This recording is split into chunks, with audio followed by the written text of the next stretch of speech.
past 1 o'clock in the morning, Dorothy. A shooting star.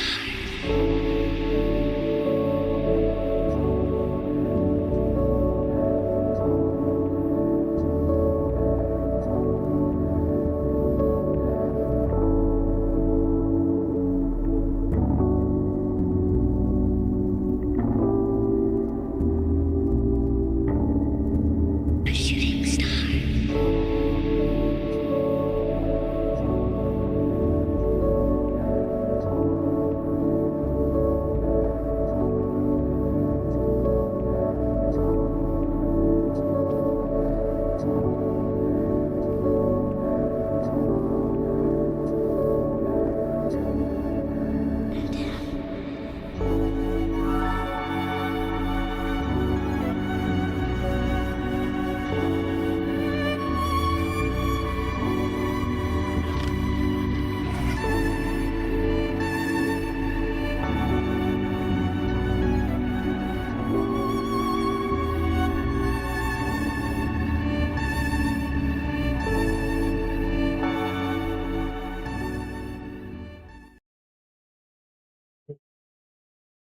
Can you hear me okay?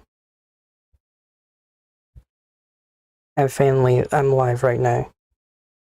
After all that, and it says I'm not dropping any frames, so that's good. So far so good. This is my new chat, by the way. It has the little XP pop-ups. It looks a lot nicer, but it only uses the Twitch chat. I'm just it's good to see you as well, Super Squeegee. Yeah, I mean, I'm tired of messing with the merge chats and everything. Like, merge chats are cool, but to be honest, I'm focused on Twitch, and I like the idea of being visible on YouTube because it will lead more people to Twitch, but Twitch gets priority. So the YouTube stream is live as well, but chat's disabled. And it's like, if you want to chat, you need to come to Twitch. That's just how it is. But yeah, the chat's pretty cool. It's it can only I mean, it might be something I need to adjust over time. It can only display free messages at any one time because I didn't want it to take up too much space, but I know I'm not going to get a ton of chat messages, so I think that's okay. But yeah, every time you say something, it'll come up, a little pop-up. It's a fun little animation. And then it disappears again, so it's tidy. It's not blocking anything. I thought it was pretty cool.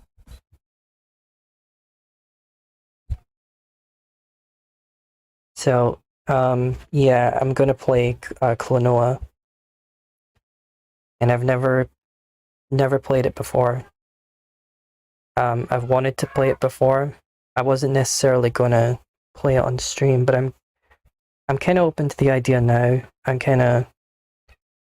think actually I kind of get it now, because before I was like, why would I want to play a game for the first time on stream? Like, yeah, you've been told it's sad. Yeah, I've heard that it's a bit emotional. I think in Afri, Ethel said that you had played it before. You've heard good things but never seen it. Like, yeah, I've seen a little bit. I think I'll really enjoy it. It seems like it's like one of those games where not a lot of people have played it, but everyone that has played it seems to really like it. Oh, there's a Switch release.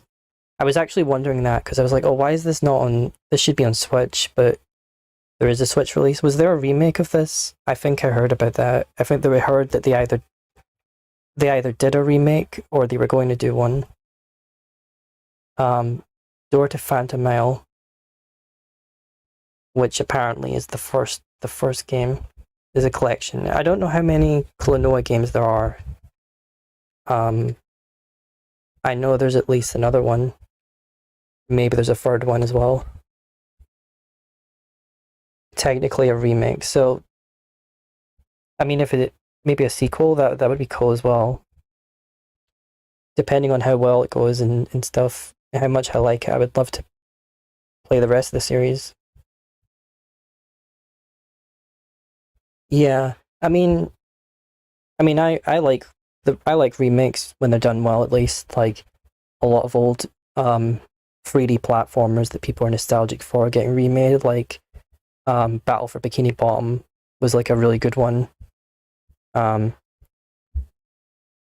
yeah, because not not everyone has access to old consoles, and it's some people find the idea of emulation a bit taboo, and it's not really encouraged, especially by like the bigger companies like Nintendo, for example, like who really hate it. So like having a remake is a good way to future proof a game, but it's also not a replacement, in my opinion. A remake is going to be very, very different, and to be honest, I think I prefer the way that the original game looks. Um, regarding Klonoa, I think it suits those like kind of pixely PS1 graphics. New audience exposure, yeah, yeah, because this game is popular with like a niche little community. It's popular, but in the grand scheme of like PlayStation games, it's not that popular. So like um, it's always been more of a cult classic. Like it kind of slipped under a lot of people's radar.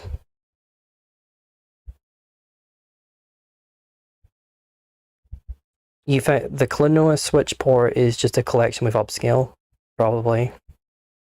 Um, I mean that's all you need. It looks like it would be a very comfy Switch game. It looks like it's going to be a very comfy game in general. I don't know how hard the game is. I imagine not especially known for its difficulty, but I could be wrong. Seems like it would be pretty easygoing, pretty relaxing to play.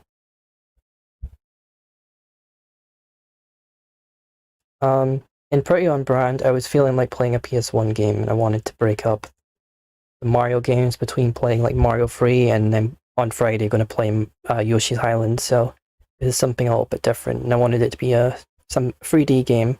3D, but like PS1 is about as far as I'm pushing it for now. On the website, it's called a remaster. Okay, yeah, it probably is just a remaster then. It's always fun the overlap between remaster, remake, and reimagining. Yeah, I mean, some people say like if a game's old enough, like you can't really remaster it anymore. I think it depends what it is. Um,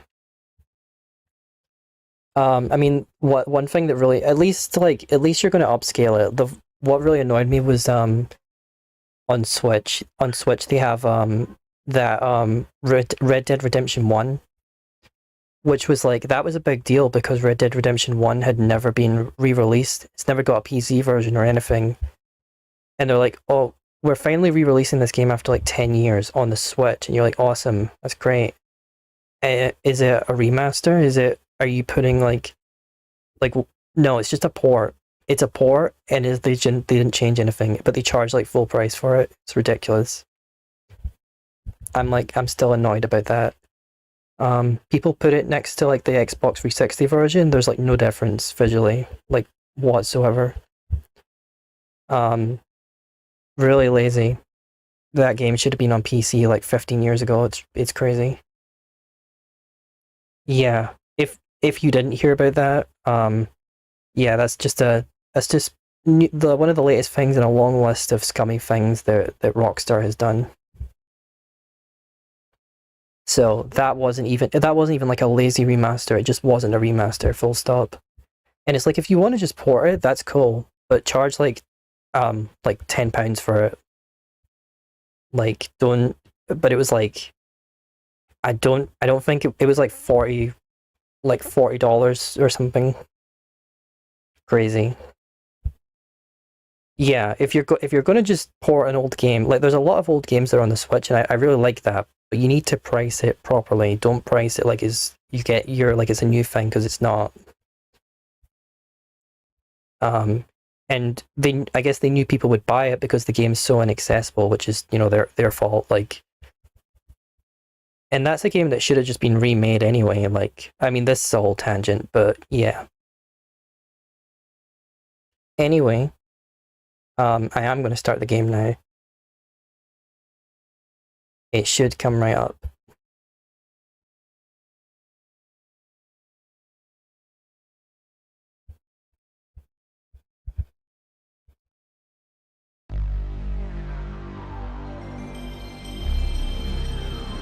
There's your little PlayStation intro. We might need to adjust the sound volume again. I don't know. We'll see, because it's going to start blaring music in a minute.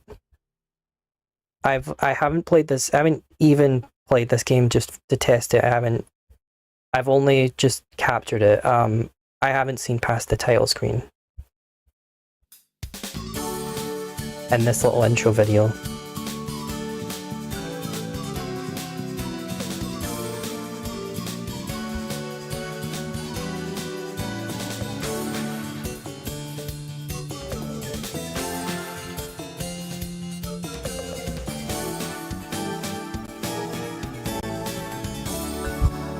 Yeah, we love a good FMV.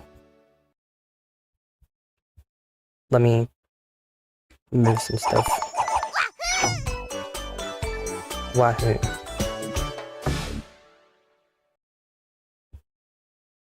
Okay. So, you can tell me otherwise if this is the case, but I assume sound volume is pretty good so far. Pretty solid FMV for the PS1. Yeah, that's a good point. Looked pretty good to me. They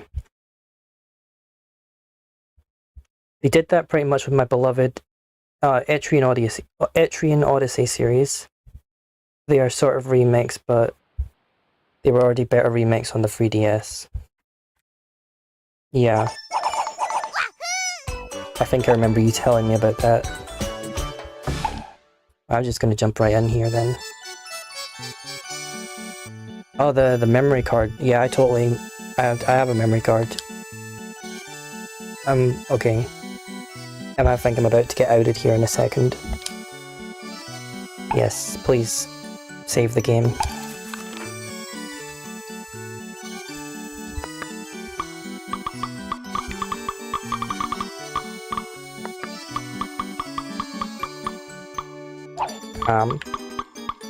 That's but that's not who I am.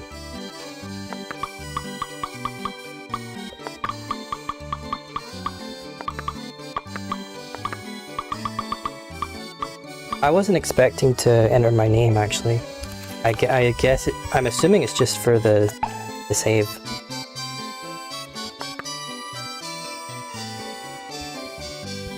I mean, everything looks good to me. I'm just gonna jump in default.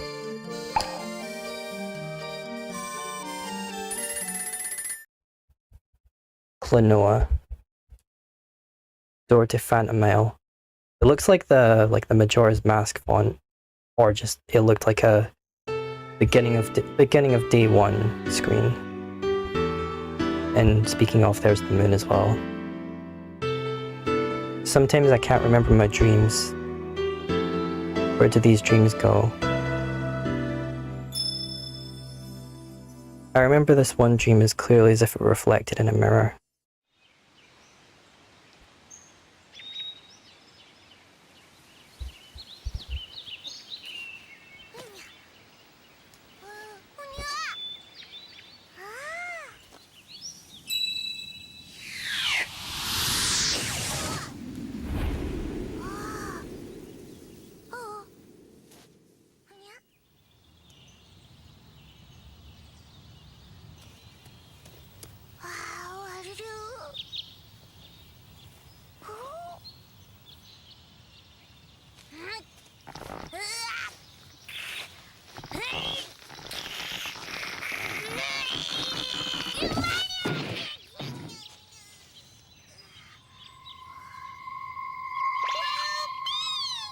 Eov is Klonoa's language. I'm a fan of it as well so far.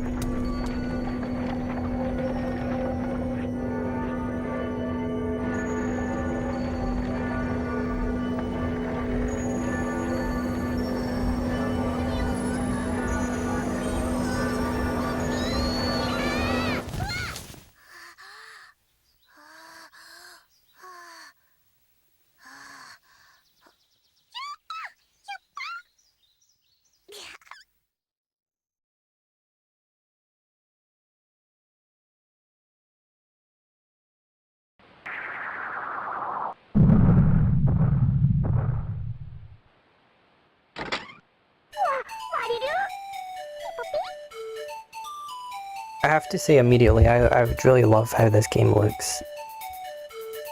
It's like peak PS1 aesthetic. What's that? It's from Bell Hill. Sounds like something crashed. It's just like my dream.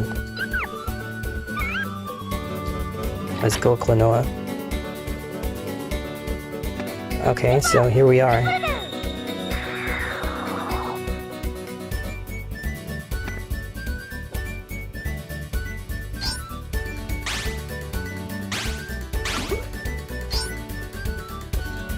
Is this good? I picked him up.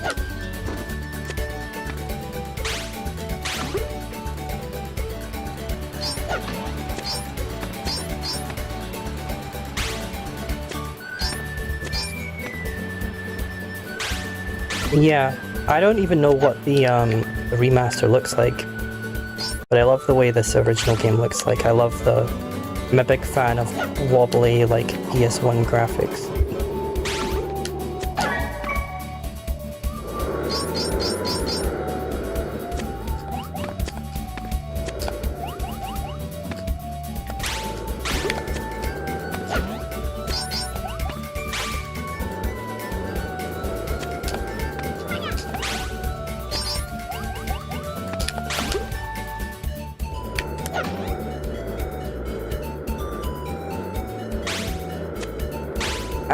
I'm still just trying out the controls right now.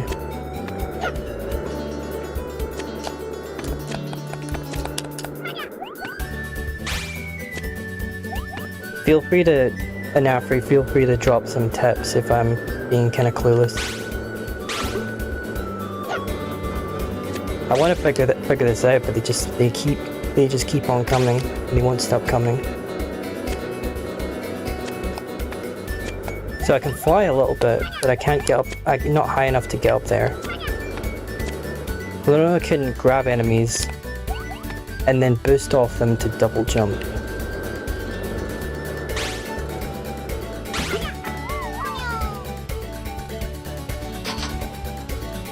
Okay, well let's try that again then.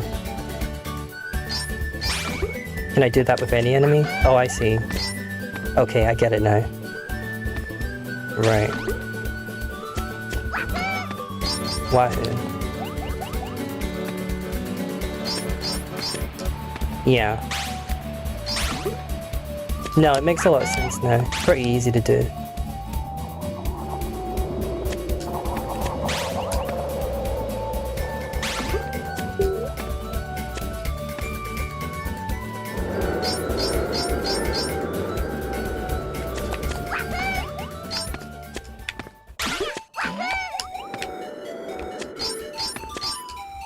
I think there's going to be a lot of Wahoo in this game. You know, I was like, get away from the Mario, but it is still Wahoo time, actually. I think that was health, like, because they knew I was going to have some problems.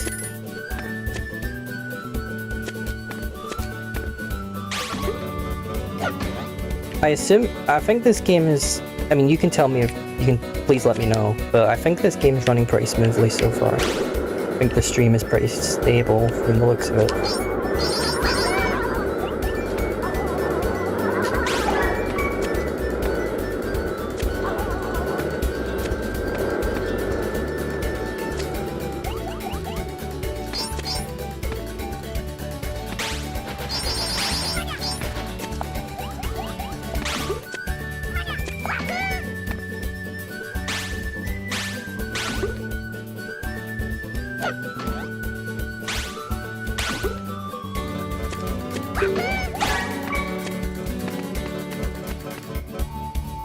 Yeah, I'm getting a feel for it. Oh, who goes there?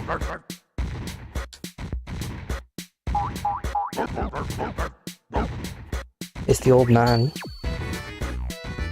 Reminds you a bit of Dig Dug. How they puff up. Yeah, I could see that. How dare you go through my tower without even saying hello? Hold it right there. I'm sorry, I thought this was a video game. I just cannot go inside buildings. But you do make a good point, like, shouldn't come sneaking around here.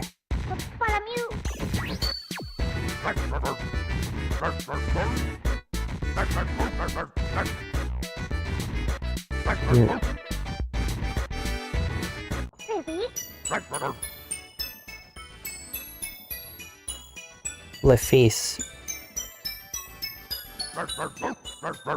She's the legendary diva who sings the Song of Rebirth.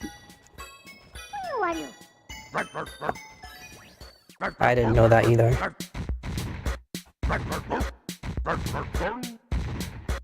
I love how he's just like making little barking sounds. I'm building it so I can reach the Moon Kingdom. You see, that's where Lefise lives. I wonder if it's really possible to reach the Moon Kingdom with this.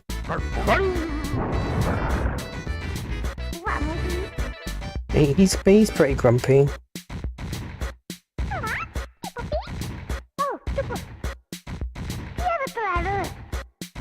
Yeah, it's a good idea.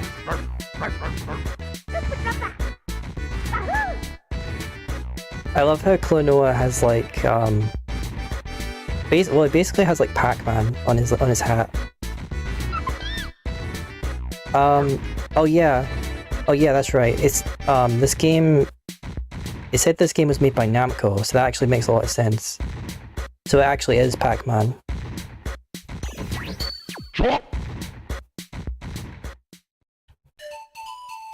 Since Namco owns Pac-Man.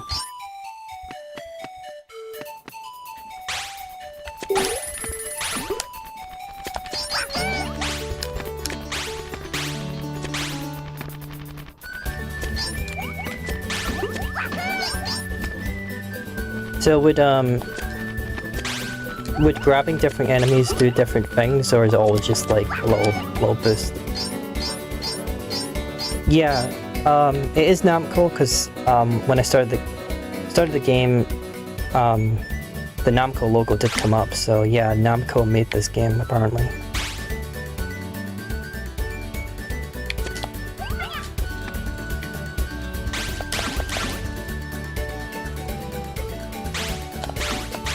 What's this guy's deal?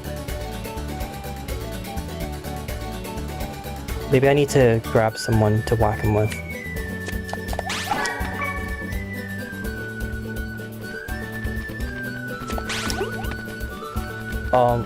Well, I guess I wouldn't be able to take him up there.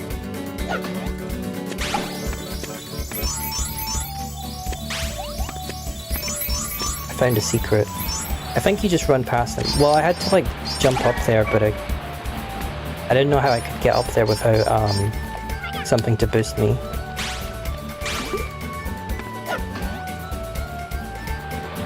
But it looks like I found another way.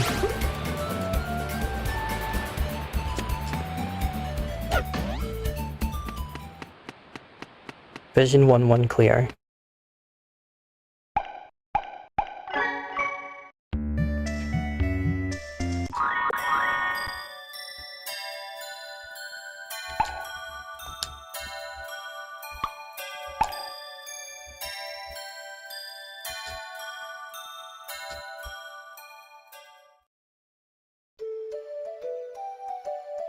The Diva and the Dark Spirit.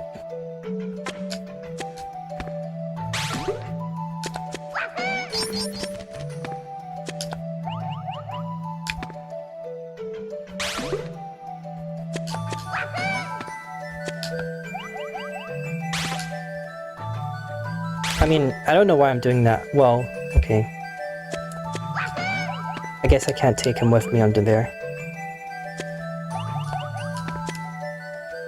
But it doesn't matter.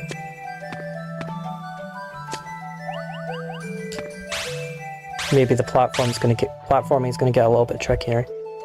Yeah, I don't think I can destroy these things. I think I just need to avoid them completely.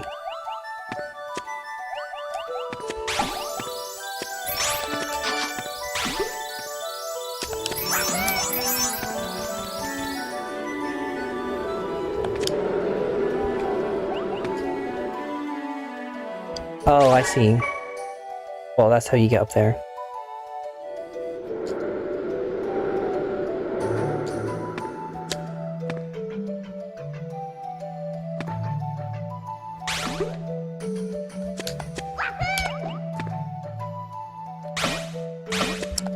Oh, he's got like a shield.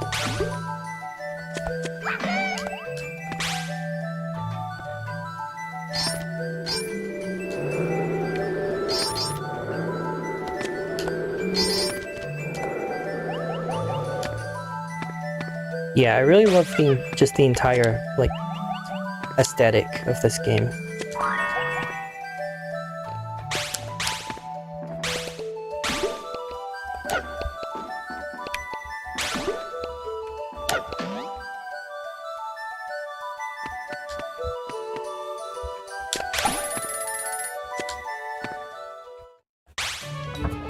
Interesting.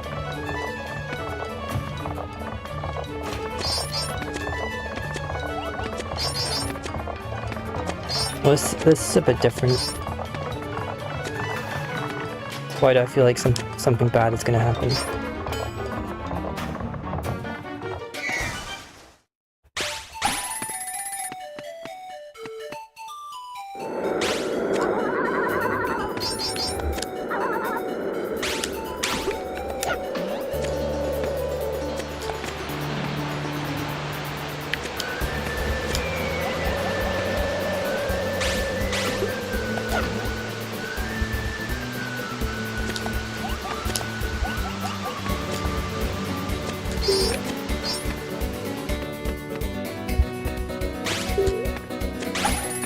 Yeah, the game is pretty easygoing.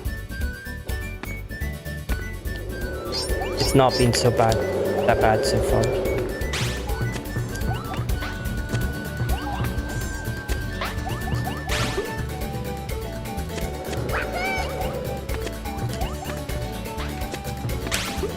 I can already tell though it's going to get a little bit trickier.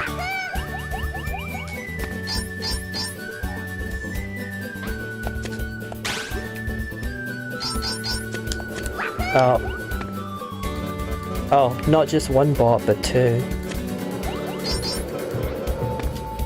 Do you know, Ethel, I would really love to like make...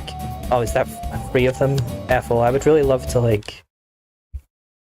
Ethel, I would really love to like make you like a moderator or something, just so like someone can help me with this, because like my chat is literally just being spammed by bots right now. I'm just trying to play some Klonoa. Can I ban people from OBS? Probably not.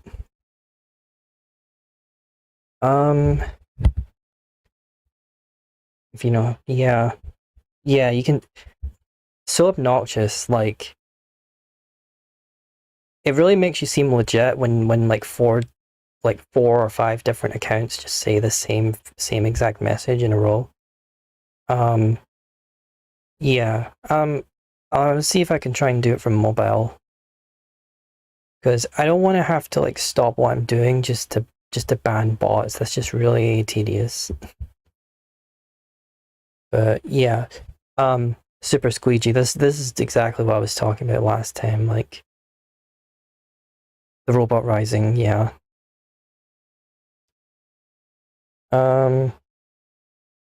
Mod user.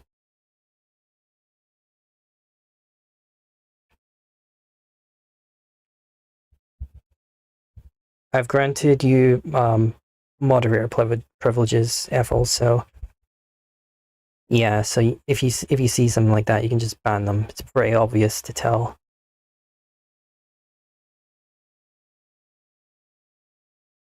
Yeah. Yeah, that was annoying.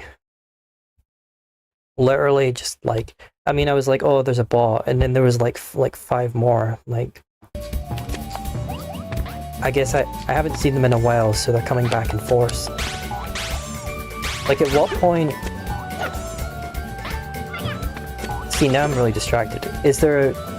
Like, at what point in Twitch do you actually, like, stop seeing that sort of thing? Or is it just that it always happens and you just need to have a really moderated chat? Because up until now, I haven't actually had any moderation. I've just been doing everything myself. But it's like, if I'm the streamer, like, I have to, like, stop... I have to basically stop everything I'm doing to take care of a problem like that.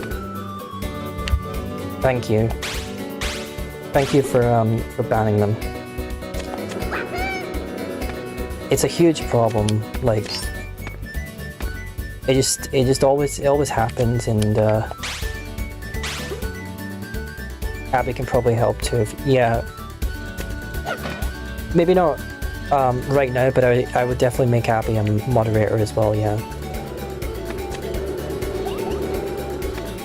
I should have done that a while ago, actually.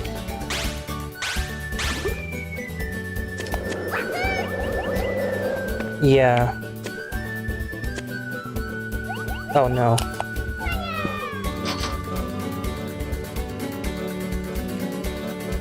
Yeah. I think I was on a little bit of a run there, and that kind of derailed me a little bit. But it's fine.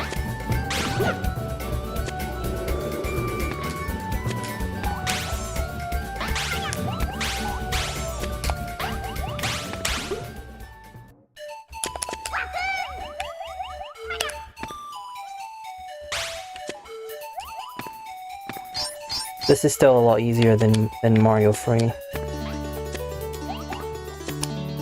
Mario Free was a lot trickier.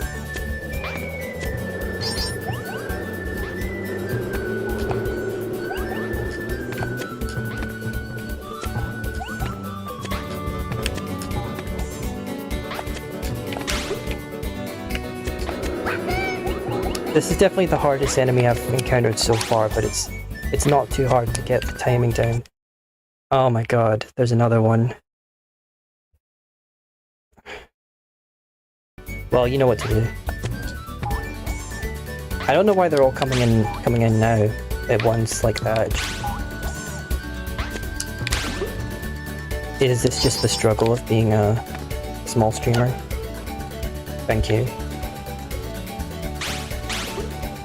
Yeah, they've noticed me apparently. Or they like to target Klonoa streamers for some reason.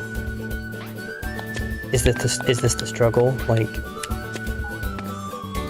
are Klonoa streamers their demographic? Like, why would I mean, I'm not gonna justify that message by reading it, but like, they probably said something about promotion and bots and stuff. Like, why would I ever? One, why would I ever believe you? And two, why would I ever even want that to begin with? Like, I've already ranted about this, but it's just like, sounds like a good way to just destroy your Twitch channel, really. I think I've been going in a big circle here. I honestly can't tell. Yeah, I think I'm just going in a big circle at the moment, so I need to figure out. Yeah, exactly. How do I... Okay, well, I'll go this way then. I think I've been going, unless this is also just a big circle. Yeah, you can take the upper path. Where's the upper path? Okay.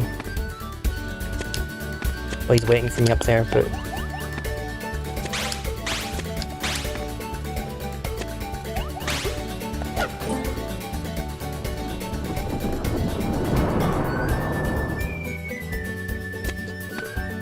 Super Squeegee, that's okay. I don't even know what you said, but yeah, obviously it was an accident. Yeah, I figured out. Yeah. Good thing I noticed, or I would have been doing that for hours. It gets really tricky when they start coming from both sides like that. Yeah. I don't think I've taken a good look at it, but I have a lot of just like the auto moderation stuff on. Again, just from a lack of having actual mods. Yeah, it is a lot of enemies at the moment. Yeah, so like whatever the default settings are, they're probably all enabled, so... I mean, I think that's generally a good idea to not let people post URLs.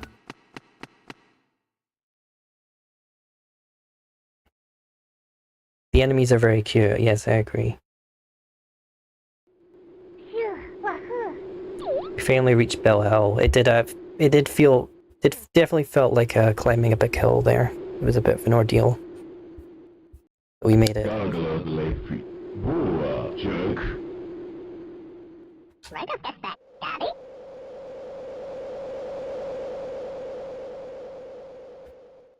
So the Switch one is a complete remake. Okay. Yeah, that's what I thought originally. The feast.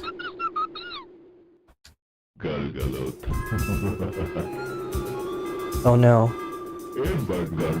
I can't allow you to save the world with your silly Song of Rebirth.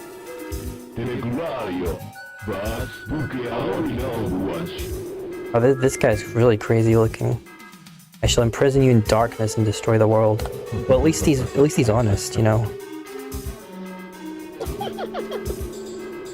Just come right out and say it. He's got the scary voice. Yeah, what a bunch of jokers.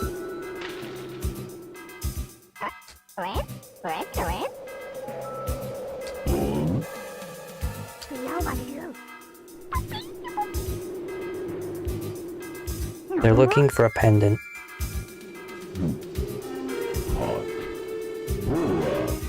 Nice. I'm not a mouse. He cannot see in front of him. Yeah, I don't think he can.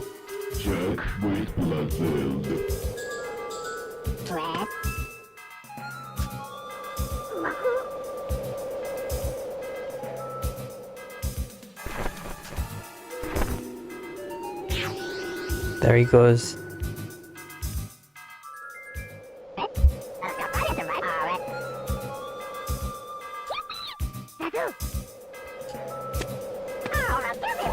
Boss fight, looks like. I see that we have a little puny mice here. That's not grammatically correct. Kids these days don't have manners, too bad. I'm gonna have to punish you now.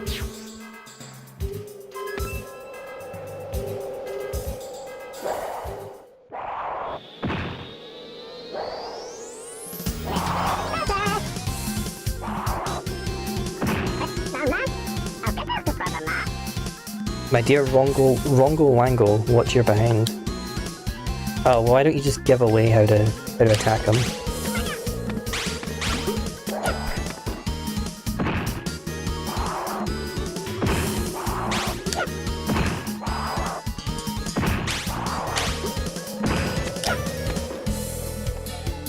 Is that not right?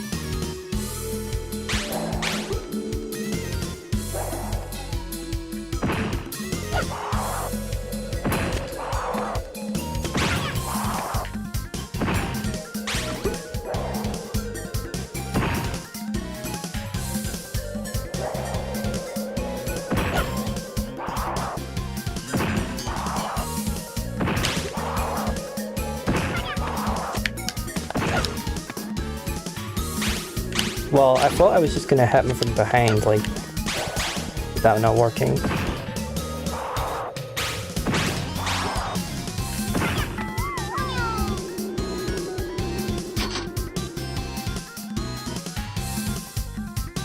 I want to make a boss that pretends to give away its weak point, but then reveals it's a trap. That sounds like a really cool idea. I feel like I honestly feel like that's what's happening, because I'm not actually hitting him and I don't know what I'm doing wrong.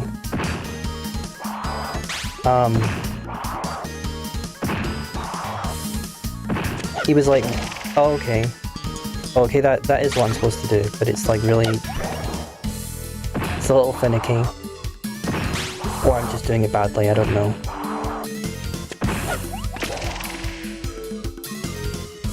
Well, I think the problem was that I wasn't jumping. I don't know, I gotta try it both ways.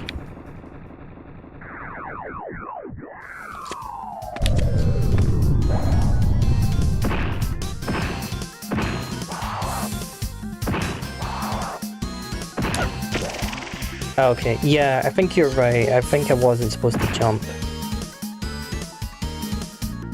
It just made sense to me because I thought it was like his back, but I think it's like more like his tail. So there you go. He was pretty easy after all.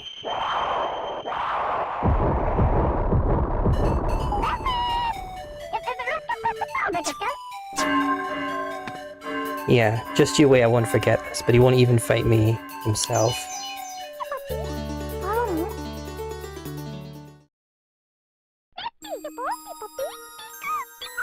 Lafitte and a moon-shaped pendant. Let's ask Grandpa about all this. Chrono Trigger Roar, was it?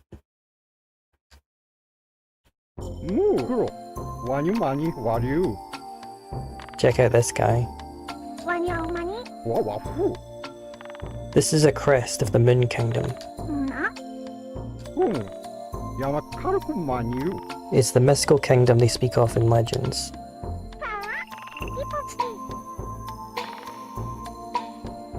It sounded like the Chrono Trigger roar. It probably was. It might be the same sound effect.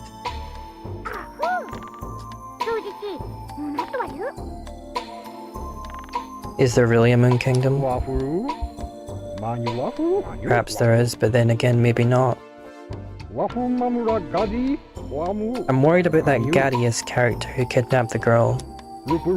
Either way, we need to take matters into our own hands now. Klonoa, tell Forlock Forest Granny about this. I'm on the way.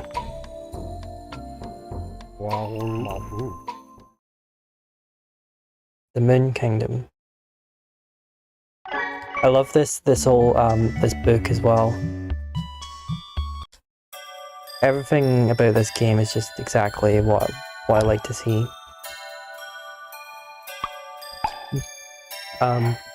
It's one of those games where like I've never played it before, but I'm feeling nostalgic for it because it just kind of hits.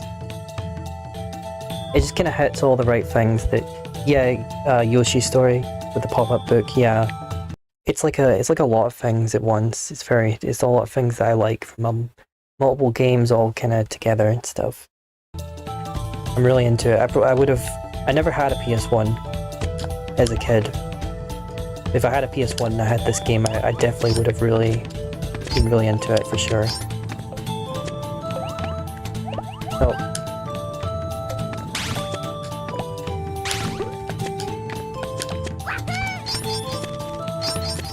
Looks like I have to wait for him to get out of his shell before I can pick him up.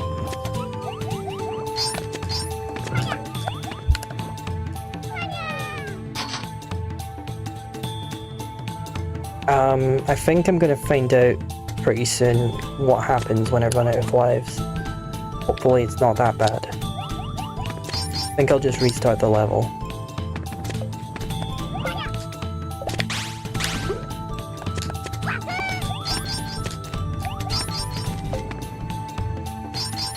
But yeah, the platforming is getting a little bit trickier. I have to jump on this little one space. Well, these like spiky things are being thrown at me. Oh yeah, no, this for sure. This game is gonna get a lot harder. I can feel it.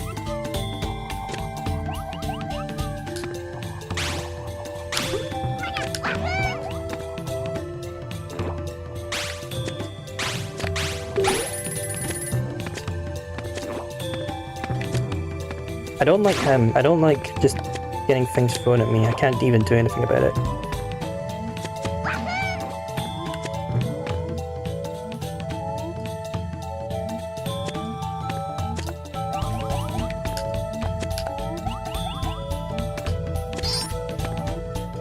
The music is good. Yeah, I really like the music.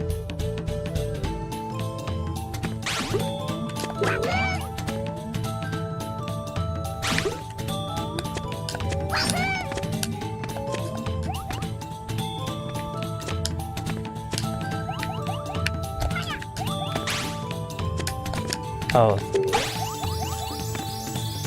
Find the big one.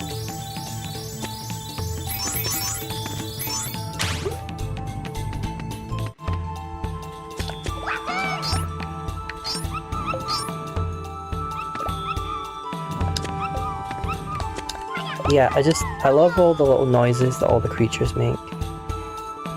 Yeah. I didn't get that far, but it's fine.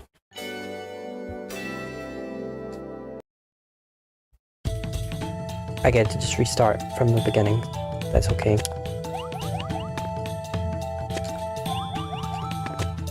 It's trial and error, just like the Mario stream. I'm gonna become an expert at this game by the end.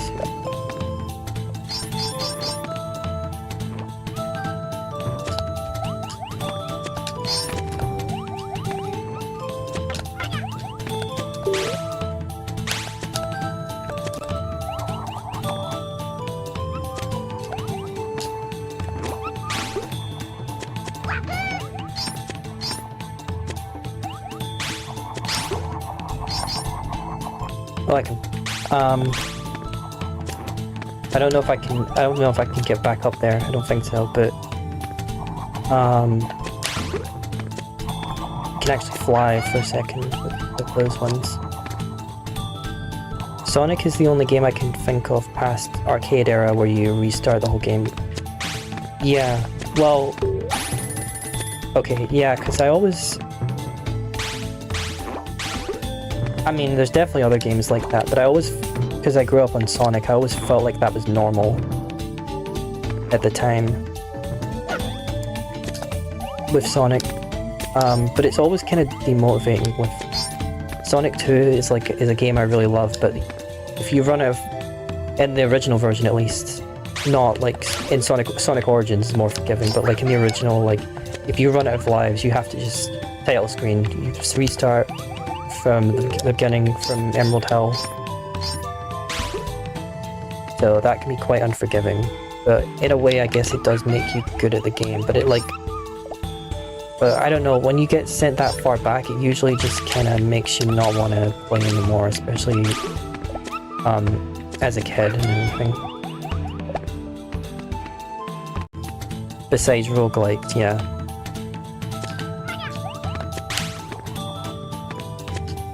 Yeah, because, I mean, if it's a roguelike, then that's more sort of the point, but yeah. I think a couple of old games used to be like that. What's this?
I do feel like the remake maybe should have had hand-drawn 2D sprites instead of 3D models.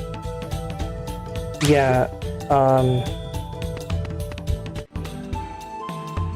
yeah, I feel like with the 3D models, although it technically looks, you know, more HD and stuff, like I feel like it's kind of losing some of the personality that it had.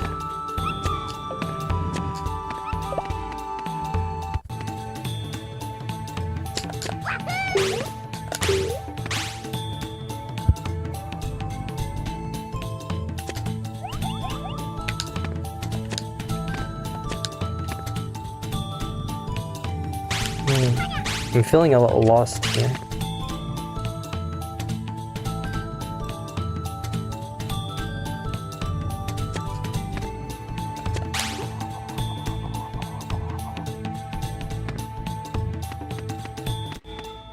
Is there another way I can go in here? Okay, I don't know what the point of that was.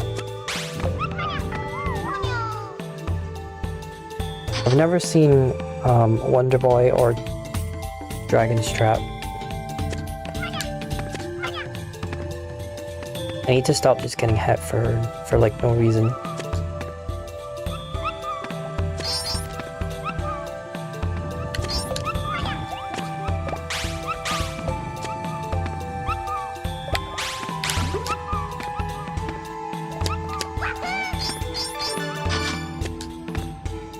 Oh, I need a key.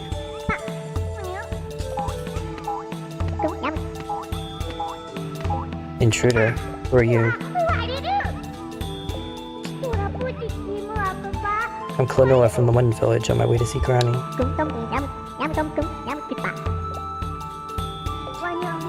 Strangers wandering around. Door with picture of key, need key. Oh, thank you. That's very nice, I wasn't expecting that.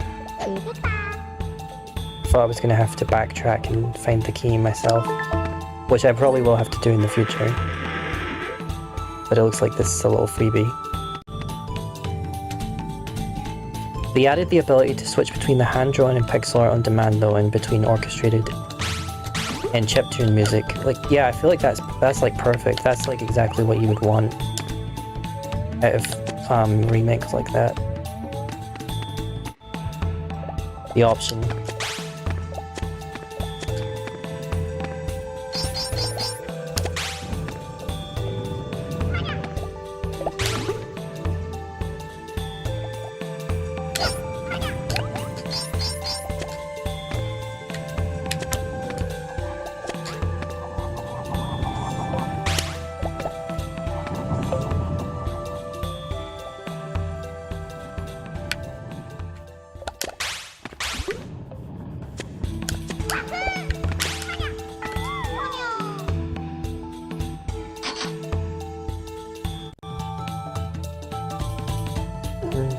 I'm all the way back here. Why is this my checkpoint? Why not through the door?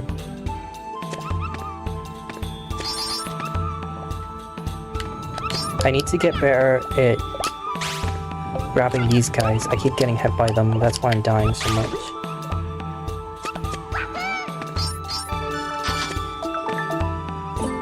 Okay.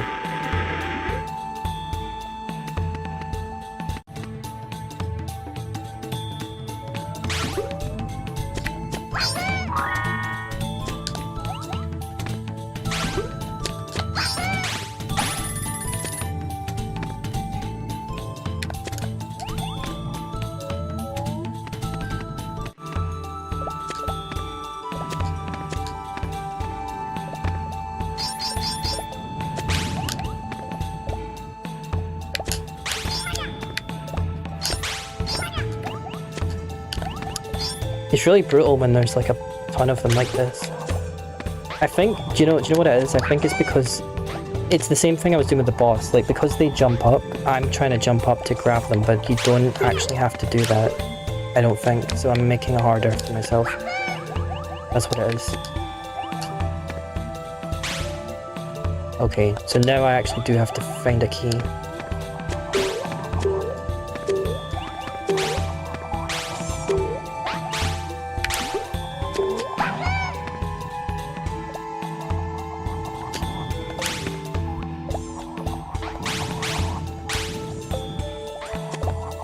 How do I... what? Okay. It looked like I couldn't reach him, but I guess I can. Oh, the key's right there. Okay. I'm not sure what I did, but okay.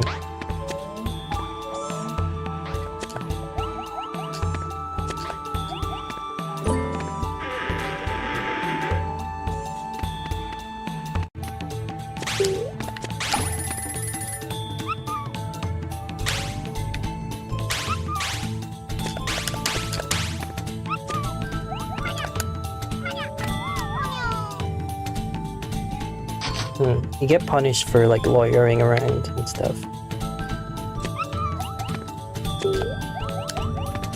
This is a game where you need to kind of pay attention.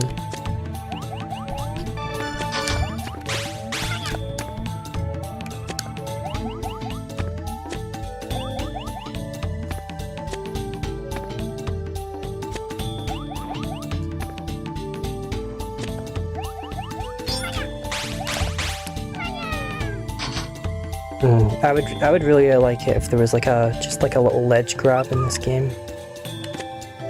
But that's a lot to expect, I guess.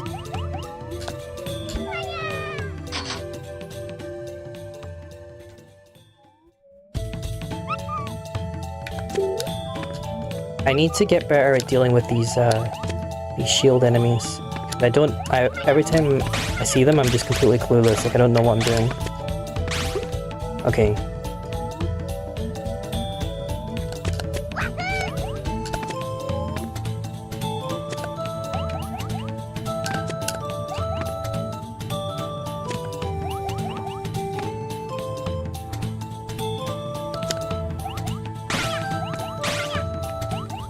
Yeah, if I timed that better, I probably could have grabbed him.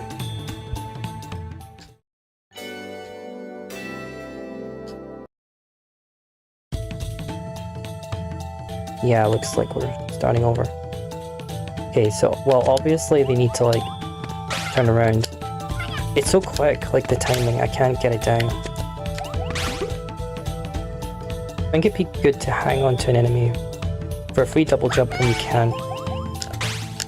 Oh, that was like my stupidest death, yeah. But yeah, I mean, I agree with you. I wasn't sure whether or not you would get punished for holding an enemy for too long. Like it would come, like, because in a lot of games where you can grab enemies, they like kind of come back to life after a while.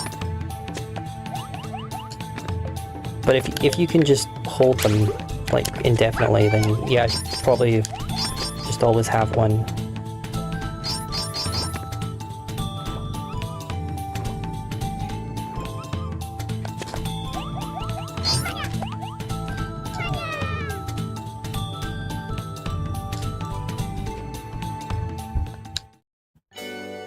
This is getting a bit harder than I expected.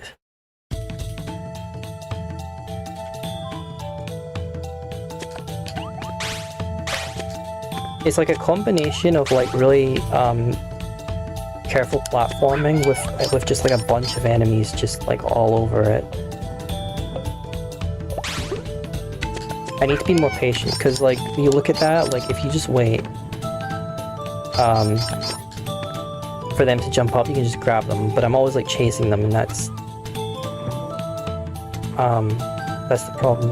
But I hate these guys. Like I just hate this. Just because this is like a thing where you just have to go for it, but it's like okay.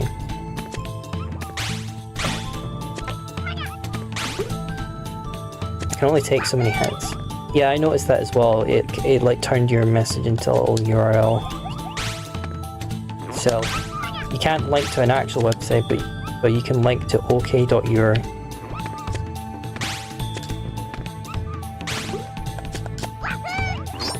I would try and get up here because I almost did before.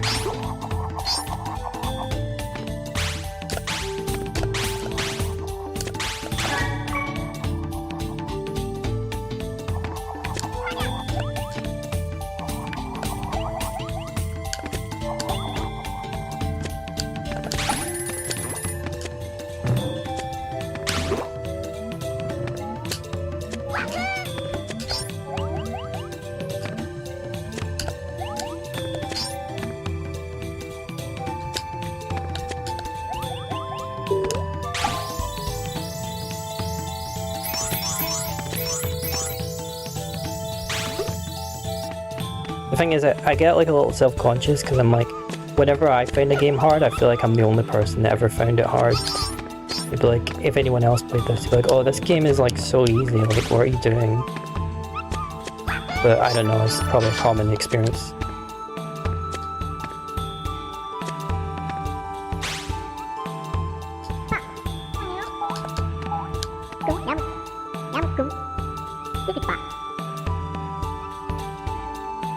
It is a tough game, okay. Yeah, Because I had no idea whether Klonoa was considered hard or whether it was just considered, like, pretty easy. It's not, like... I mean, I think it will get harder, but it's not, like, brutally hard or anything, but it's harder than I was expecting it to be so far. But at least this early on.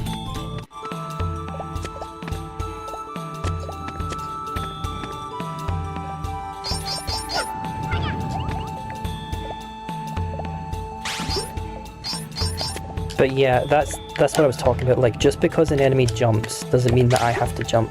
I need to stop doing that.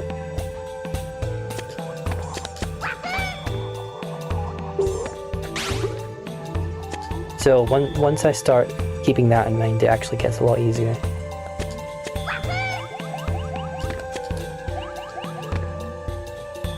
Yeah, so I got a key last time. I don't even know what I did to get the key. It's in the egg. How do I break the egg though? Okay. So the key was in the egg.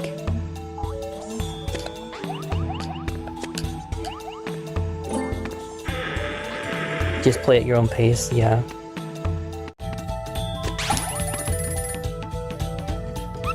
Okay, I'm pretty much back where I was now. So that wasn't too bad.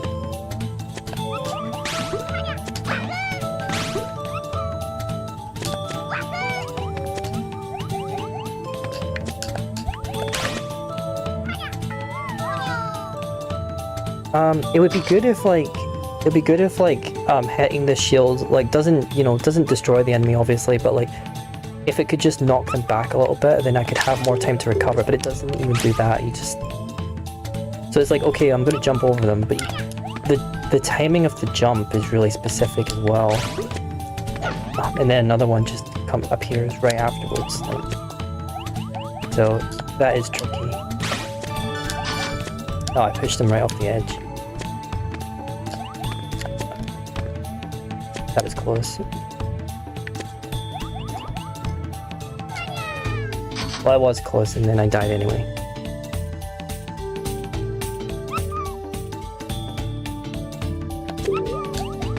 I've got it. I'm gonna do it this time.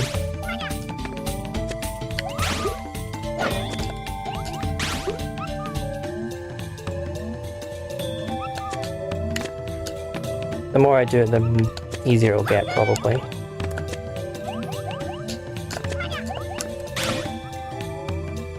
I think it does knock them back a little bit, just not that much.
Finally got to fight one of those guys, and then I wasn't able to get my revenge yet, but I will.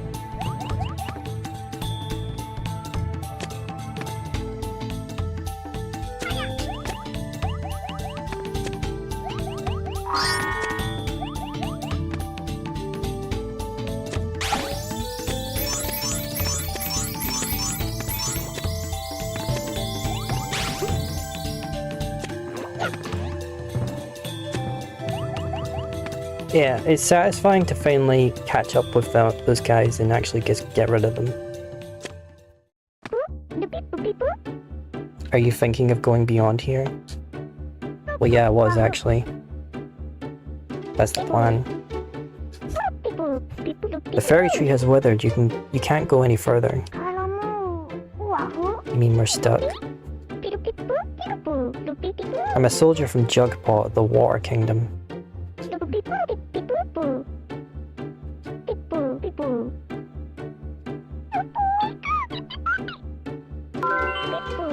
Welcome. Oh, someone... Oh. Astromerus, I know you. It's good to see you. Thanks for following me. It's nice to have you here. Feel free to chat if you want. I've never actually said your username out loud before, so I hope I said it properly.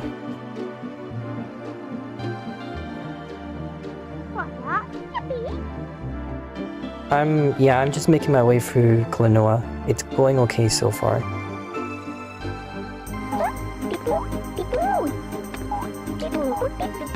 It's not safe out here, so little kiddies should go home. Hey. I wonder if it has something to do with Gadius. Looks like we can't go any further, so maybe we should go to Jugpot. I don't think that's a good idea. I really want to see what it looks like. Let's go.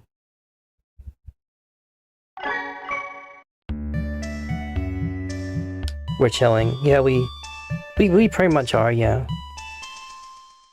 I still feel like this is a chill game. Just have to learn it a bit. The music has been very, very good work music. I'm glad.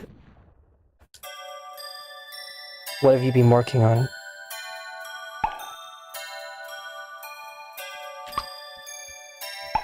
I remember last stream you said you had an interview or something. How did that go? Beyond the backwards waterfall, the kingdom of Jugpot.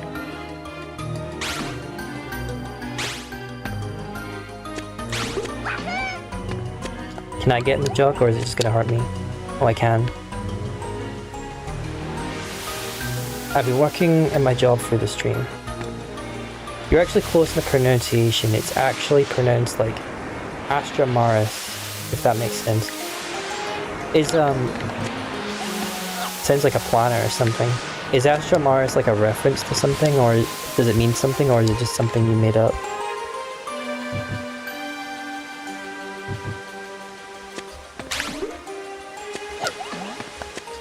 Sounds very sci-fi. I like this level so far. The waterfall.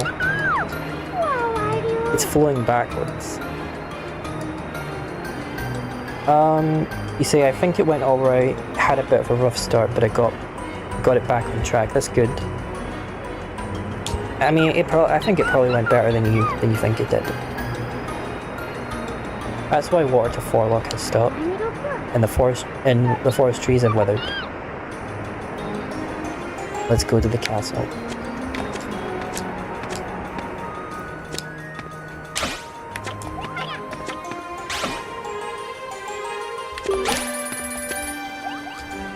I have a speech disability, so interviewing is pretty difficult. I did my best. I'm sure you did. Sorry. This game is like I was saying that about Mario, how it's like you're trying to use like multiple parts of your brain at the same time. There's so much. Are these bouncy as well? I keep getting distracted by different things. Yeah, I'm sure you did great. I think you'll hear back soon for sure.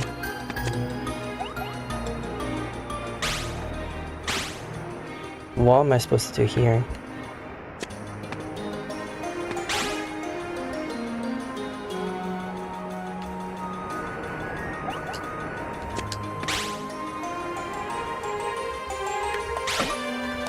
I guess I'm just gonna grab this guy and see if he can help me out. Yeah, no. Oh, I messed that up. Yeah, no problem. Yeah, when the jug was doing that little animation, I kind of thought maybe you could bounce on it, but I think I need to like grab someone and then boost jump while standing on it or something. But it doesn't look like anyone else around, so maybe I'm wrong. Maybe I was right the first time. Maybe you can jump on it. Doesn't seem like it.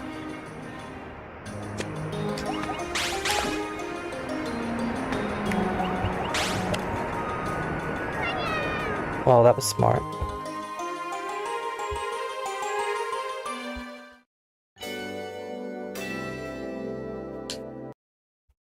The waterfall is going up, yes.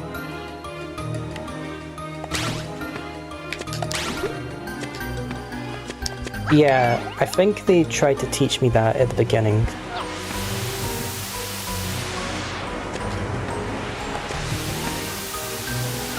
Like right here, for example, they're like, yeah, you can stand on the jug and then boost jump.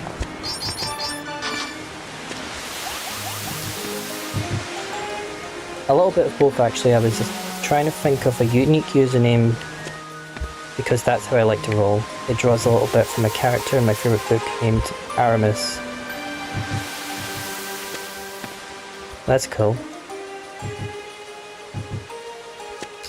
What book is that? I'm not familiar.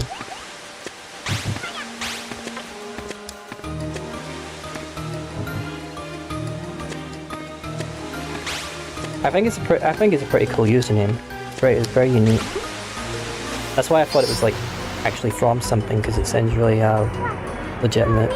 It sounds like a planet, like I said. A Wolf Story by James Byron Huggins. I don't know that one.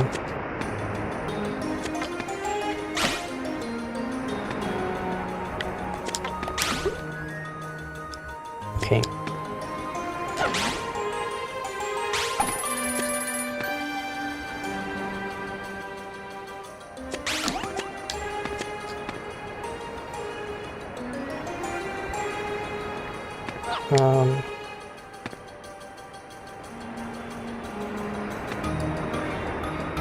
Okay, I think sometimes the perspective's weird, so I can jump from the bridge onto these platforms. I didn't necessarily realize that at first.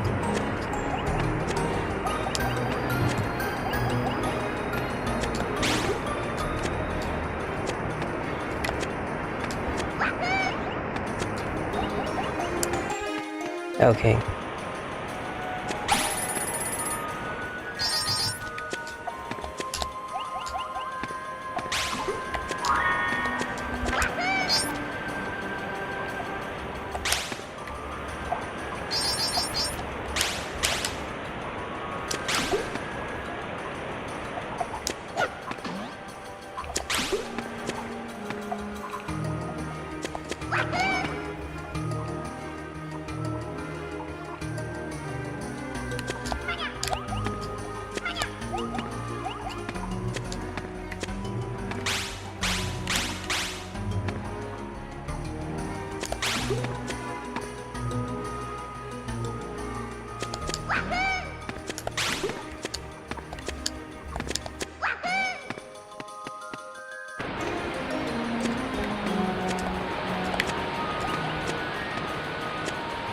Despite having some difficulty, I think this is actually my favourite level so far. Which is funny because water levels in video games are usually kind of unpopular. They have a bad reputation sometimes.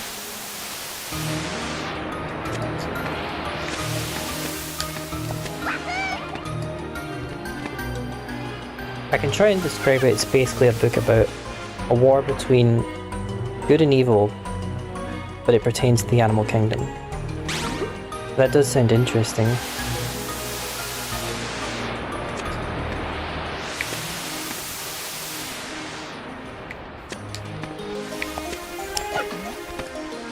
Wrong button.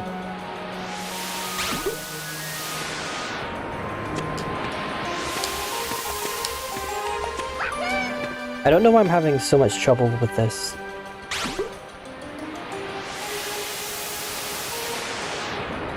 I've actually never heard of or seen this game before. It looks neat. Yeah, I've heard of it. I've seen it before, but I've never played it until today. But I'm really enjoying it so far.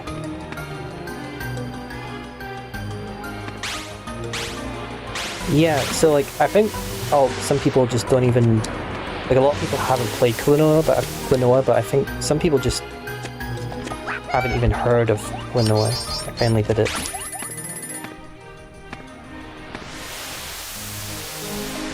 I think water levels are really only a problem when they limit your mobility, yeah. What's the platform? This is like a PlayStation 1 game. If I remember correctly from when I was putting it in the Twitch category, this game came out in 1997. So it's quite old now. Oh, this is rough.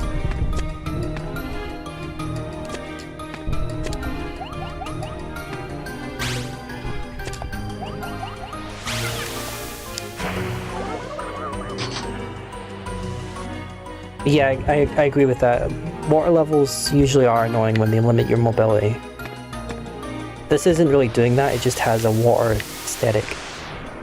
I think the difference is you're not underwater. I think it's usually underwater levels that people really hate.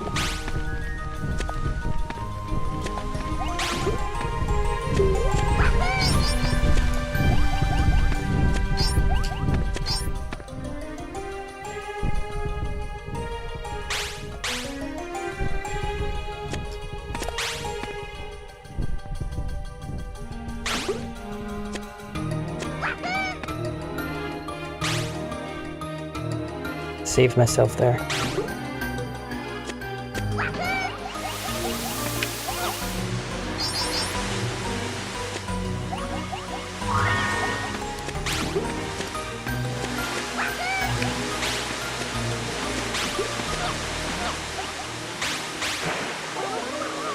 Yeah, retro, very retro.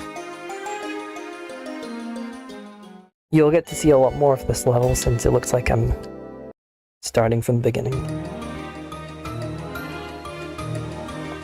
The levels aren't that long though, so I don't really mind too much, but yeah, like we were saying about Sonic, like watching it, some other games like made you like restart from like the beginning of the game. So that's why Mario 3 was really comfortable for that, just being able to like even just start at the beginning of the world again, like compared to Sonic, like so much more comfortable.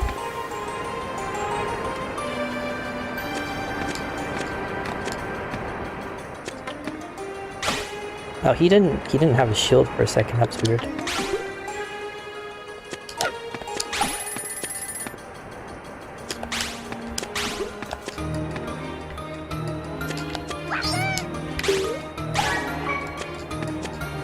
Or at least I managed to get up there that time.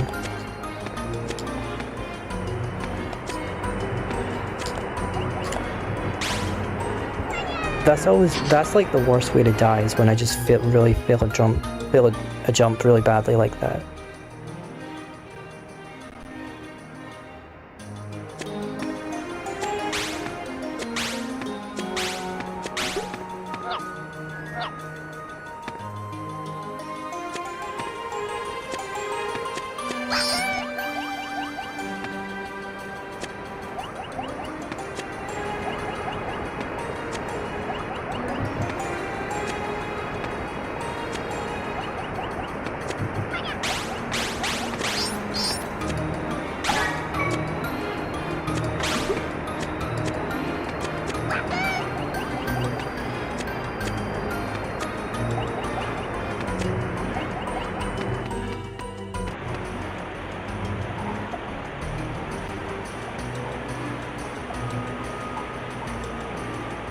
You said, I like retro. Gran Turismo 2 was released on PlayStation 1. Around this time, it's one of my favorite racing games ever. Yeah, I was never really that into racing games, so I haven't played much Gran Turismo. And I know you've told me before that you're a big Tomb Raider fan as well. Tomb Raider definitely would have been a cool game to stream. It still could be. There's plenty of those. And yeah, well, we were talking about remasters earlier. The that new like Tomb Raider trilogy remaster, it looks like it's pretty well made. having all the proper quality of life things that you want out of it. And that's another game where you can like switch between the HD and the classic graphics. I like when enemies squish when you go under a low ceiling while holding them. Yeah, that's a cool little detail for sure.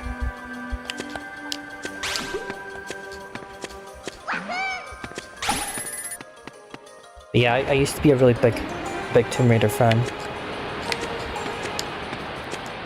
That's the first thing I think of when I think of PlayStation. For some people it might be like Crash. I think of Tomb Raider.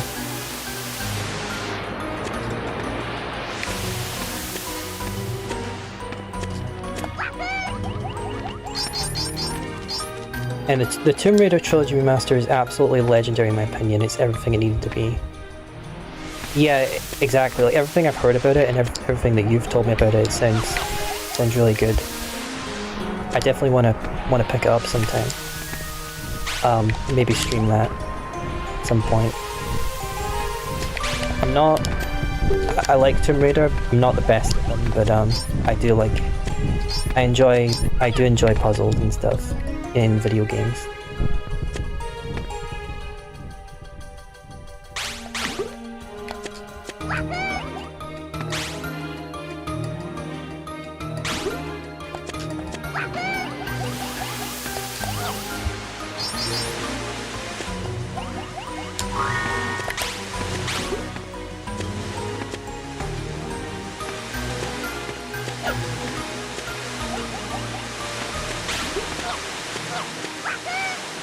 Okay, at least I didn't fall in the gap that time.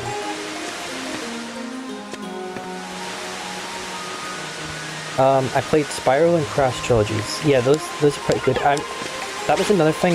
I had never played the Spyro trilogy before, but I got to play what's it called? Sorry, that was a bit of a leap of faith. I wasn't sure what to do there. I got to play Reignited trilogy. I really enjoyed it. I played a Spyro game before, but it was the bad one. As I later found out, Enter the Dragonfly, which that was the only Spyro game I played. That was on GameCube, and then I found out later that Spyro fans like hate that game, and that it's not good, and that it's like really broken and stuff. And I was like, oh, that makes sense, because I was always like, why do people like Spyro so much? I don't like Spyro, and it's because I played Enter the Dragonfly, and not the original trilogy of games. They're all a lot better. But I still never played Crash. Maybe I will one day.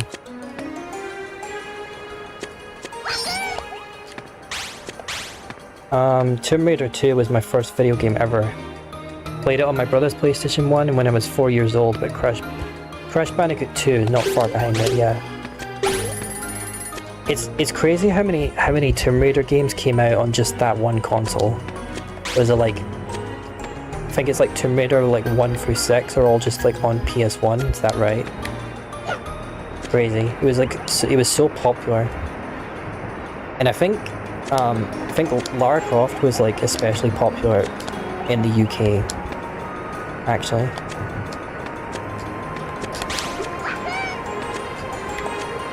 She ended up becoming like a proper household name. Alongside, like up there with like Sonic and Mario. Everyone knew who Lara Croft was. The first 5 Tomb Raider games were released on PSX. Yeah. That's crazy. Yeah, there's so many of those classic Tomb Raider games. 1, 2, 3, The Last Revelations, and Chronicles.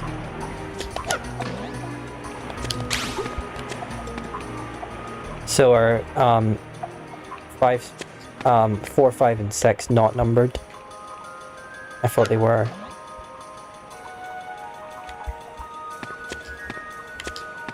Angel of Darkness was released on PS2, yeah. We've talked about Angel of Darkness a little bit. Like, Angel of Darkness is like the Enter the Dragonfly of Tomb Raider games, where a lot of people don't really like it.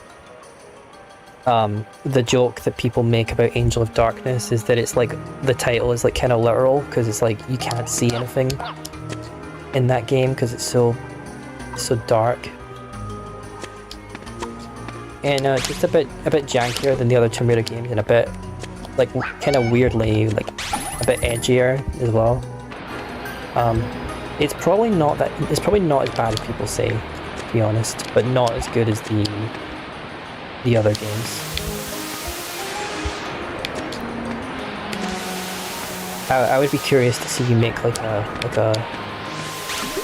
I don't know, like a Tomb Raider tier list, including like the other games, like because we talked about how there's like multiple eras of Tomb Raider, because there's like the classic era, and then there's like kind of the modern era, but like Tomb Raider Legend and stuff, and Underworld, and then like the reboot with Tomb Raider 2013 and its sequels. Have I played Angel of Darkness? No, I haven't. I haven't personally played Angel of Darkness. I used to have a friend, like a childhood friend, that Angel of Darkness was like his favorite Tomb Raider game. I thought that was interesting. So I feel like I would probably, maybe if I played it, I would probably like it. But I think it's to do with just like bugs. I think it's a really buggy game from what I've heard. So there's not much you can do about that, because if your criticism is like gameplay as in gameplay style, and also like story and stuff, like that's subjective. Like, so even if it's something divisive, some people might like that. But if the game is just broken, if the game's just really buggy, like that's just kind of an objective fault.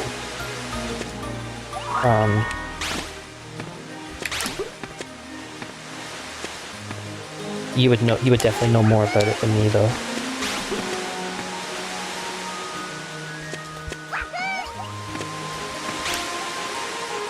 Angel of Darkness isn't my favorite, but I do personally believe that it belongs amongst the other five. Yeah, I mean, it definitely is one of the classic games for sure.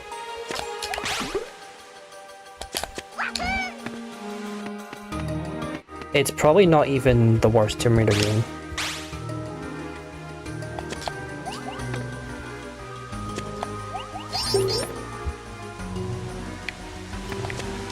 So would you say that Tomb Raider 2 is the best one?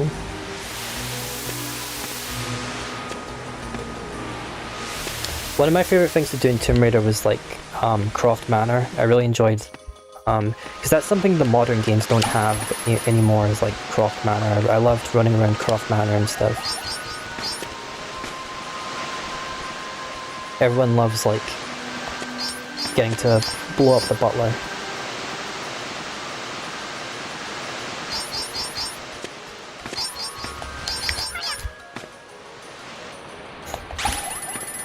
I don't know how much you know about Tomb Raider Apple.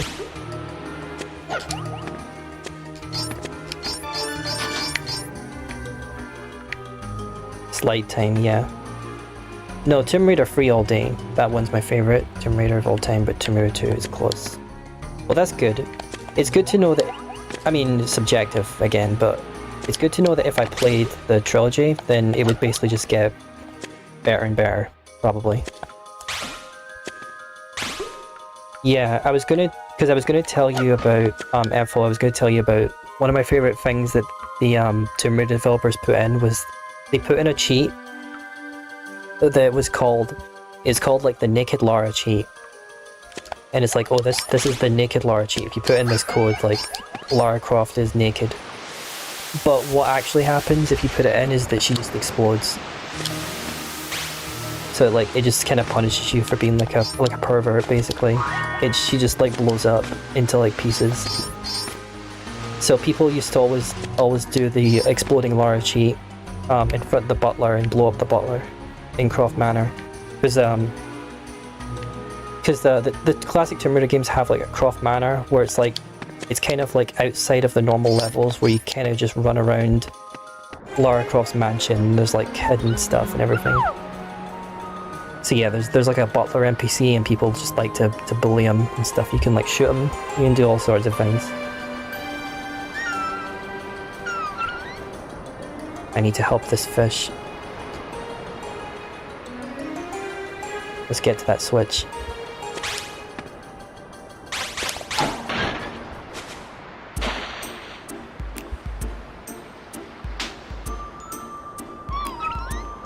Thank you, I'm saved. No problem. Weirdos came here and messed up my castle.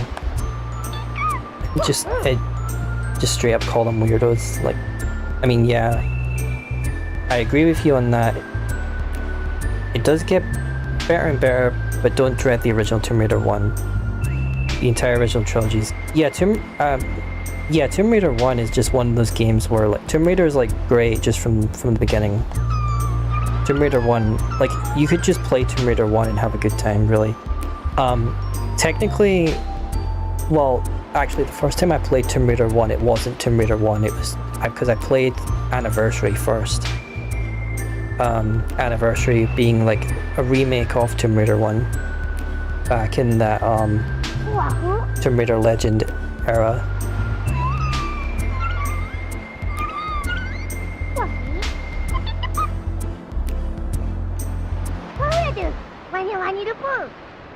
Yeah, we'll save her. Hop on my back. I love the I love how how much story is in this game, like the way that it actually like connecting all the levels together and everything. Like I'm really enjoying that.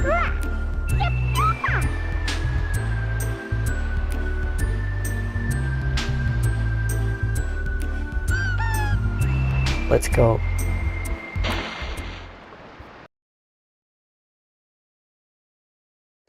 Oh, is this actually like playable? Or was that like a cutscene? No, it's just a cutscene. I thought they were gonna do like a little underwater section bonus level. That would have been cool. These are high quality squeaky noises. Yeah, this game has some of the squeaky noises of all time.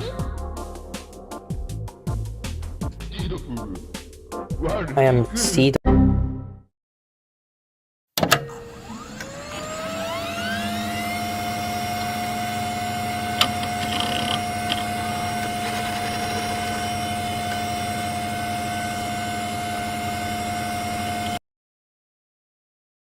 Reconnection successful, that's good. Hi. Can you hear me? Not sure how that looked on your end, but OBS disconnected for a second, but it looks like we salvaged it for now. Everyone's still here? Yeah. Yeah, it definitely was an auto moment, but we're good. I was worried. Okay. Yeah, I was worried because like that's really annoying because like I want like a nice clean VOD. And also you don't want to kill the momentum of the stream as well, but like so if it disconnected, I would have to basically start a separate stream and no one wants that. I'm not hearing any audio. You're not hearing any audio? You should be able to hear me. I've not like changed anything. You should be able. Yeah, Ethel, maybe try well, I mean you can't hear me. But yeah, maybe try restarting the stream because I can hear myself on the stream. Yeah,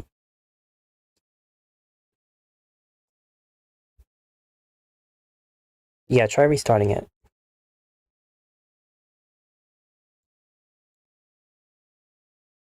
Yeah. Yeah, because it looks like we're all good. Hopefully that's not going to happen again. We've been in the green this whole time, so I imagine it's because of the YouTube stream that it did that. I think I'm gonna check, but the YouTube stream should still be up as well. Um,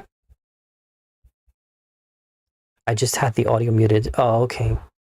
Yeah, that's okay. It happened.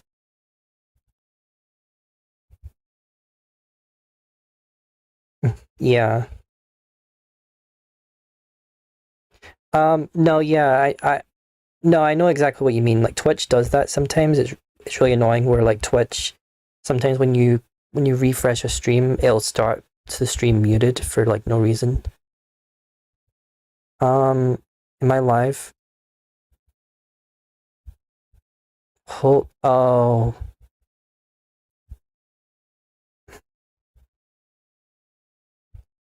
Okay. Well, first of all, I've kind of I realized that I kind of screwed up the YouTube stream.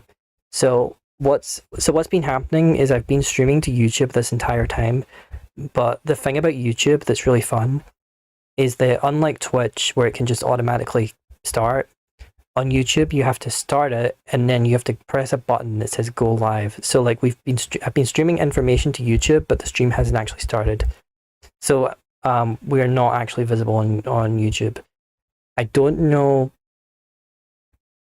I don't know if there's still a video. If I ended the stream, if there would still be a YouTube video because there's no stream. If I start this, to the detriment of the stream, I'm going to try and open YouTube right now and see if I can start the stream here. But yeah, it's been a while since I streamed on YouTube, so I kind of forgot that it did that sort of thing.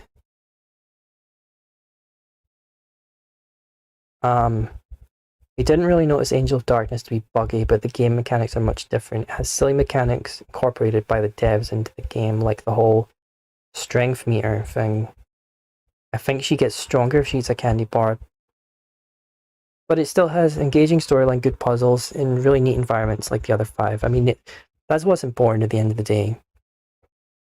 I think if you're a fan of Tomb Raider, you would probably just enjoy it, to be honest. But yeah, that's the thing.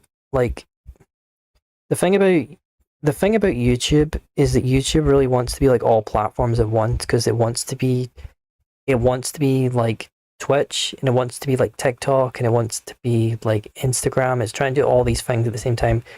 But I feel like it will never actually replace Twitch because it just doesn't have the same infrastructure. Like, it's really annoying that I would have to press a separate button to start the stream when the stream's already started. Like,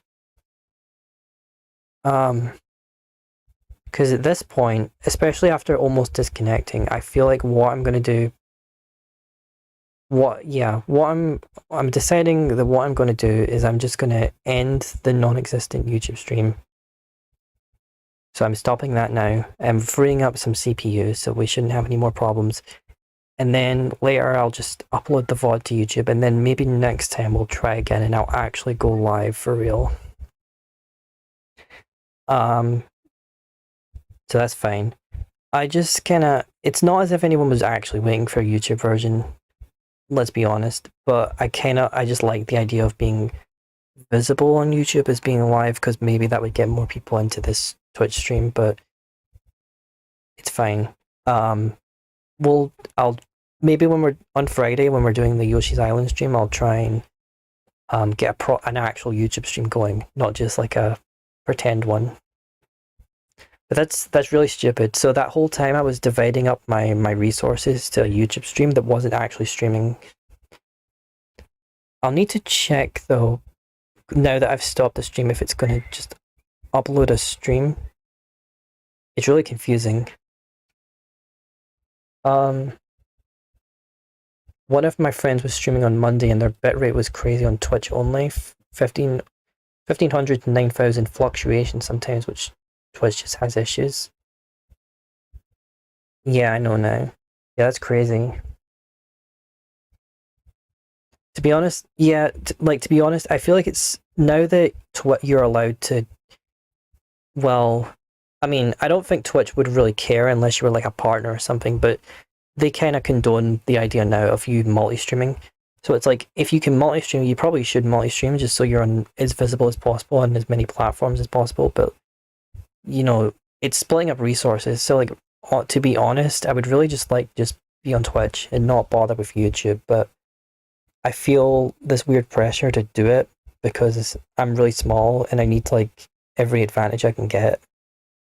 And obviously I have a small YouTube following that may notice I'm live, because the thing is, you can make a community post and people see my community posts. I can say like, oh, I'm live on Twitch, but like, how many people will actually bother to go to Twitch? So like, it would be nice to just have a stream up, but the resources are more important to me. I would rather make sure it's a really stable, really good stream on Twitch than divide it unnecessarily. So that's why most of the time when I go live, I just go live on Twitch.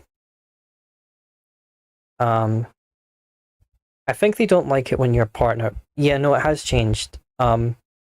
Yeah, no, the rules changed. Everyone multi-streams now, because a few months ago, the Twitch got like a new CEO, and he was like, no, it's fine. You can actually stream to YouTube. You can stream wherever. You can multi-stream, and they like actively encourage it now. So, I think I would never have actually been punished for it, because I'm not even like a Twitch affiliate. So it's like, who cares? But like, yeah, Twitch partners are allowed to multi-stream. I think it's all part of like, because I think Twitch is actually, as a company, are actually kind of struggling a little bit lately. I don't know, but yeah, at the moment you're allowed to do it. So a lot of streamers are multi-streaming. Yeah, it's probably a good idea for the time being. Yeah, I'm gonna keep uploading my VODs to YouTube. So it'll end up on YouTube later. But let's continue the game.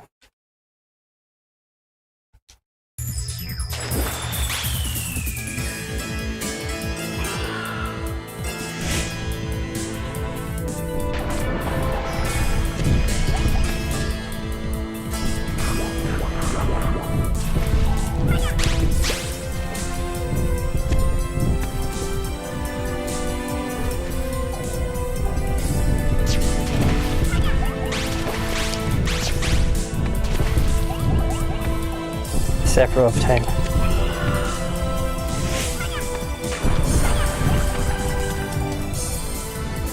It's not a problem for them, they've got infinite money, you would think. Sorry, I was really distracted, but I need to figure out how this boss actually works.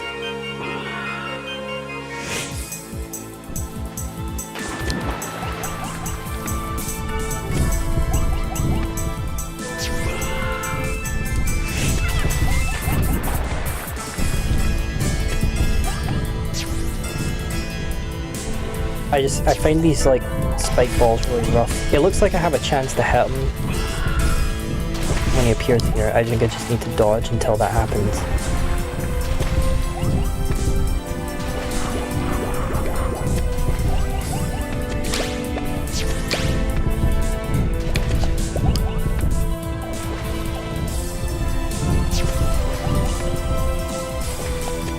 Oh.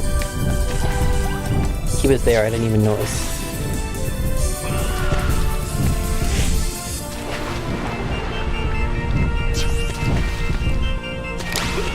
Okay, there you go. I think that wasn't a hit. Did that do anything?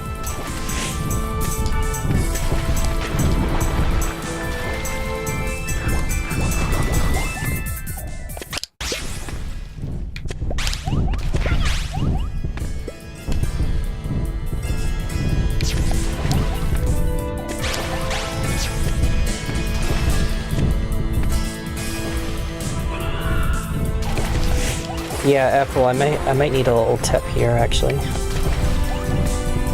feel like I'm doing something wrong.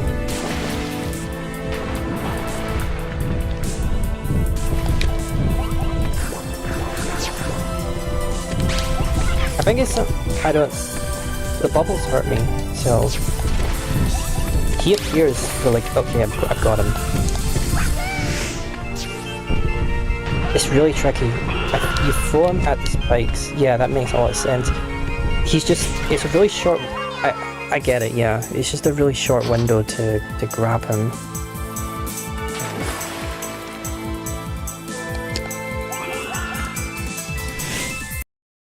Streams are extremely expensive to run, no doubt. The wealth disparity in America, in particular, these companies. Yeah, well, in terms of like being a company, like that's why Twitch would like they like to delete your VODs and stuff, because like all that storage space costs money, like hosting all the servers and stuff. Like, yeah, I mean, even though they're owned by Amazon, obviously Amazon is a massive company. Like, I think they're still kind of struggling. Like, I don't know if Twitch is actually like profitable, really.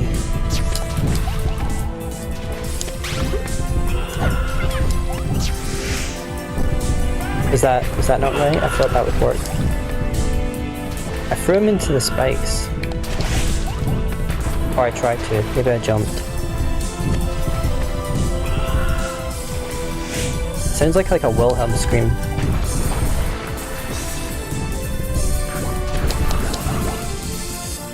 Twitch bleeds money, yeah. Here he comes.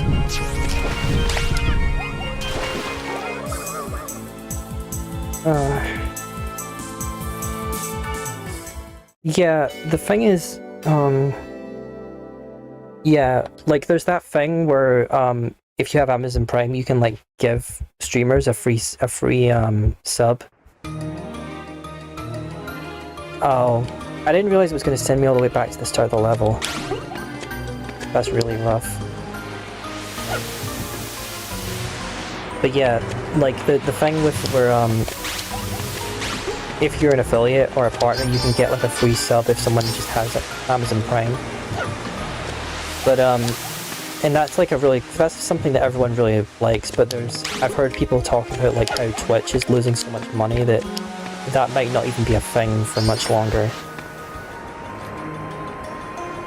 It's possible that by the time I actually become a Twitch affiliate, that won't even be implemented anymore. But I don't know. Maybe it's not that bad. Like Twitch, I don't think it's a popularity thing. Like Twitch is a massive platform that millions of people use, but it does lose a lot of money, and it says something that even being owned by Amazon doesn't make it easier. Like I don't even think YouTube is profitable. Not directly. Lots of these big services are not actually making money.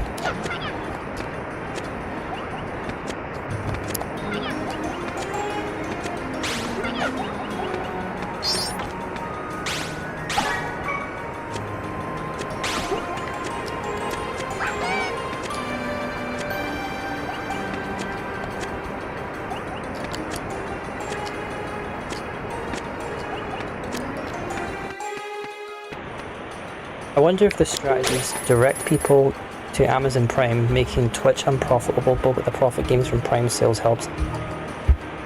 Twitter didn't make money for a long time.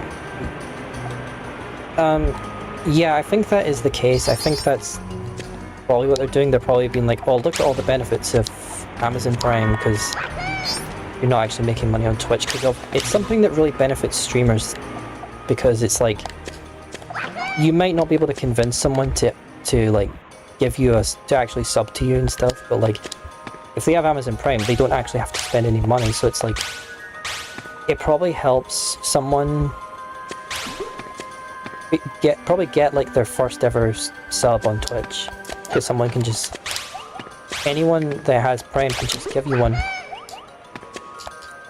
and that's a really cool thing. And the thing is, they probably would want to get rid of it, maybe.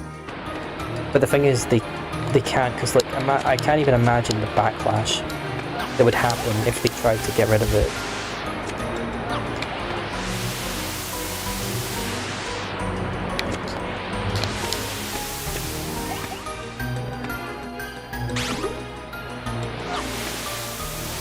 My dad actually called me just to show off getting 5 unskippable YouTube ads. Yeah, YouTube gets really aggressive about it. I always hear about YouTube making updates the updates that make like mid-rolls like mandatory and stuff, and they'll like, because I mean my channel isn't monetized, but like from what I understand, you could usually like decide, well, if you were going to have mid-rolls in the first place and where they're going to be and stuff, and you kind of place them manually, but like sometimes they'll do like a sneaky update where they'll go into all your videos and place like tons of mid-rolls in it. The problem with that obviously is that like it's like it's like a really short-sighted thing where you're like, well, more ads equals more money, but it's like, yeah, it also means people just aren't going to watch your video. If you're going to make someone watch like 5 ads just to get through your 10-minute video, they're just going to leave. And they're going to find you extremely obnoxious. So it's not actually worth it anyway. So then so I've heard of people having to like literally go through all their videos and get rid of a bunch of mid-rolls that YouTube have forcibly put in there, because it damages your channel and it damages your reputation, but YouTube don't care because it's more money for them. Mid-rolls in an apology video, yeah, like there's all kinds of videos that shouldn't even be monetized anyway, but they usually are. Like people, yeah. I can't wait to be big enough to make an apology video.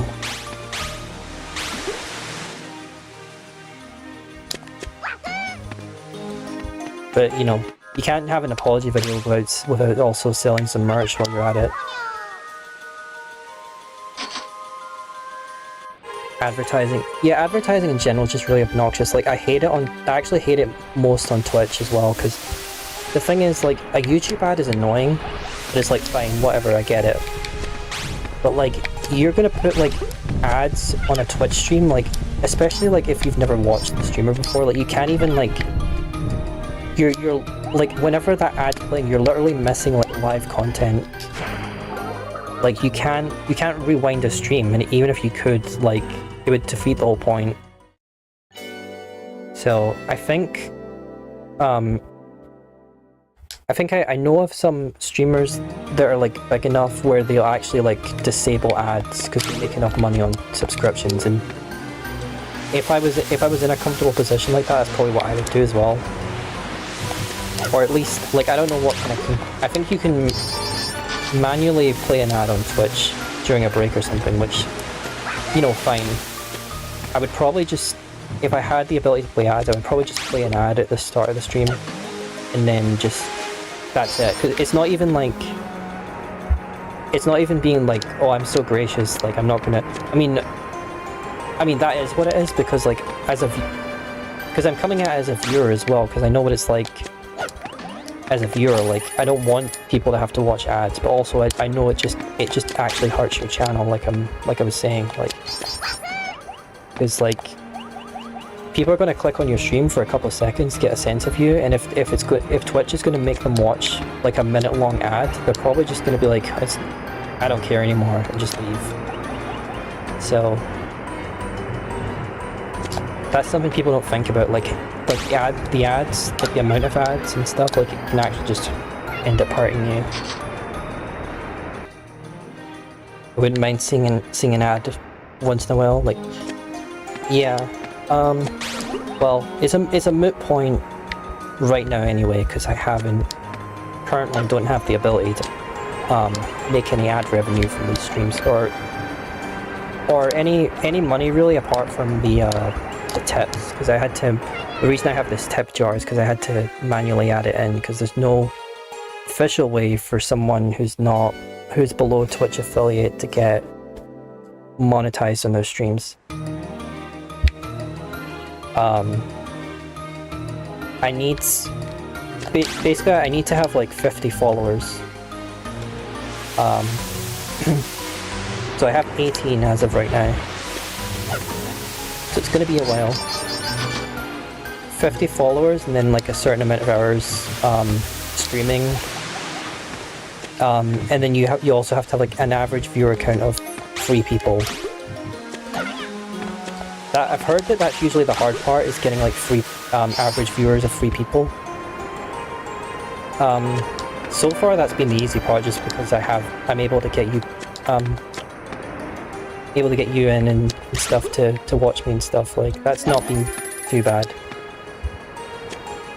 To me, the 50 followers is the hard part. That's why I currently have the bar set to 25, because it sounds more manageable. So if someone follows me, it's significantly more progress in the bar, which I think encourages more people to follow.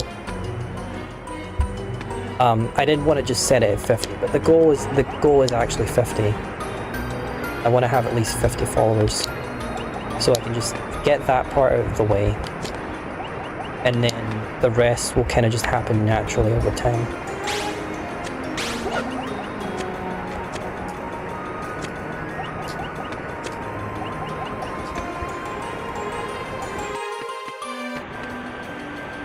I'd imagine even if it's running at a loss, it still boosts their stock price. Yeah.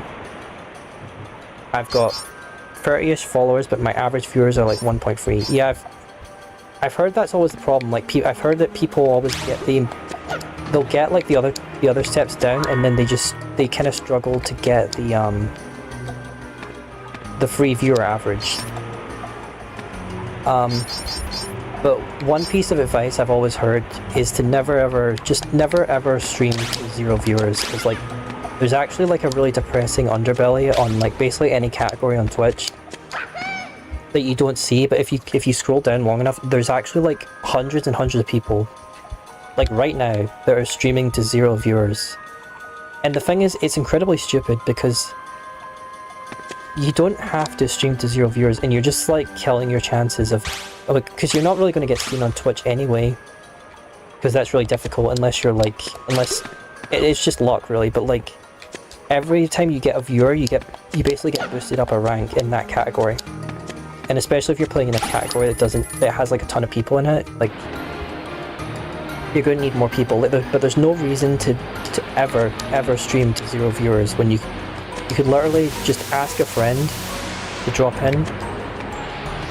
Not even necessarily, they don't even have to watch it, just like be there. You should always have at least 1 viewer. But there's a lot of people that they just stream for like hours and hours till like nobody, like 0 viewers.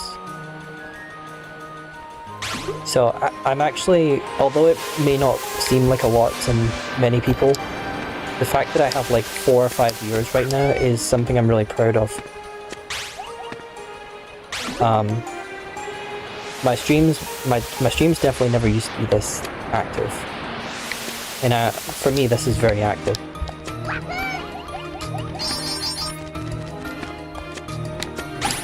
If you're streaming to 0, you could always use the content for shorts. Firing all cylinders: Twitch, YouTube, and TikTok.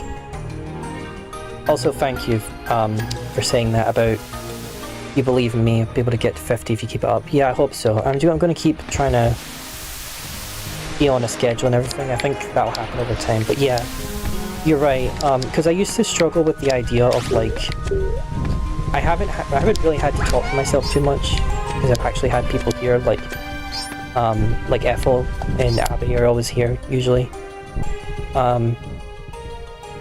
But like, I always struggle with the idea of like, oh, you have to like basically talk to yourself and pretend that people are watching even if they aren't. And it was like, I was never really comfortable with that idea, but I do understand it from that perspective now, that just because no one's there at the time doesn't mean you can't turn that into like a little highlight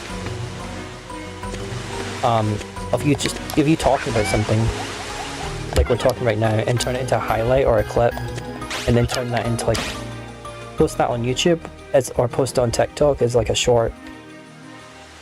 You can totally do that, and I think that really helps. So, like, a lot of what I'm saying right now is I'm probably going to turn into highlights and clips and stuff.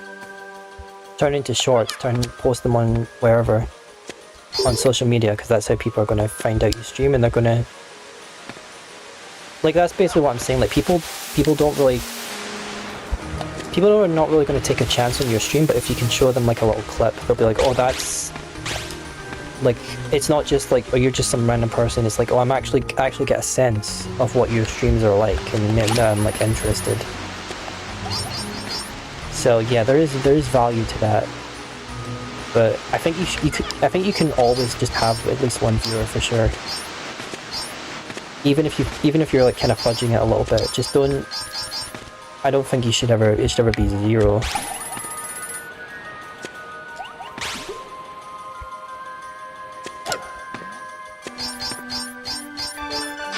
That way you're not wasting effort. Yeah, also it's practice. It's practice as well, like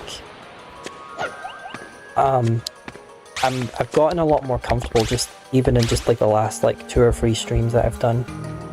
It used to be a lot harder just to like talk consistently. Like I'm surprised at how much I've been talking.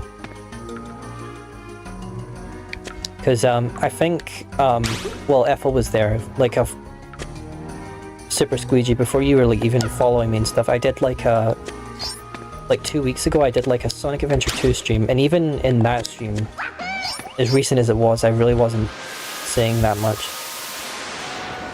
I think the Mario stream really helped with my confidence,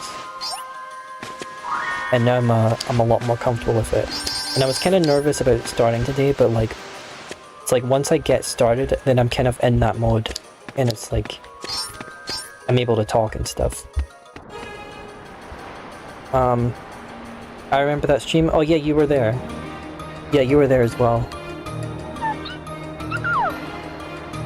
Yeah, I've definitely come a long way. I've gotten a lot more comfortable. I was gonna say something else, but I've forgotten. I'm not sure. But yeah, generally, like, yeah. I think I was always worried that like there wouldn't be anything to talk about, or like you kind of get in that thing where like you are talking about something, but then it kind of dies out. But it's like pretty consistently, interesting topics have just kind of come up in the chat and stuff. We've got to talk about a lot of things, like, because I do have a lot to say on a lot of different topics.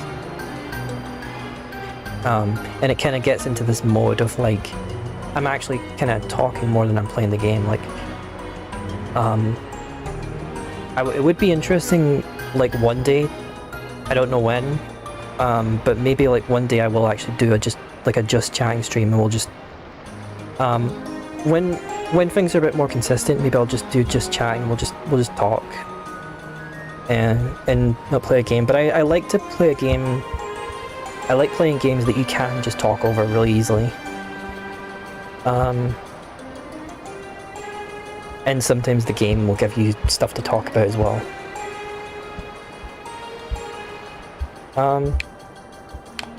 But yeah, we're back here.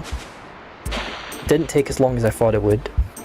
And I would say I know what I'm doing this time, so I think we're going to make it through here. I want to get this finished at least.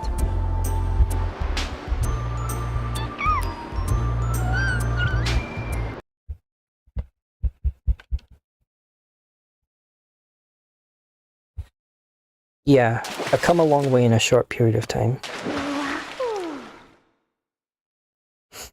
Yeah, also because I wasn't streaming consistently. I was always I've done a couple of streams. I've done like, my very first Twitch stream was about 5 months ago, I realized, because I thought it was longer than that, but it was like 5 months ago. I streamed Luigi's Mansion, and you can see it actually because it's on YouTube. It's on my YouTube channel. I had a different model that I made this entire model, and I basically used that model just for like one stream, and then changed it. And it was like I was playing Luigi's Mansion. I was playing this mod, this really cool mod where you can play Luigi's Mansion in first person. And I was like, that's like a really cool idea. And I think it was a really cool stream, but like there was technical difficulties, and I was really nervous in my yeah, it's a banger game anyway. I would love to play Luigi's Mansion again in general. Yeah, it's a really cool mod.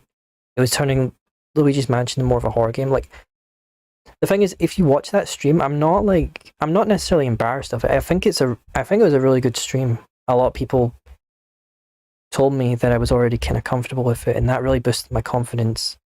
But like, if you listen to it, I'm really nervous in it.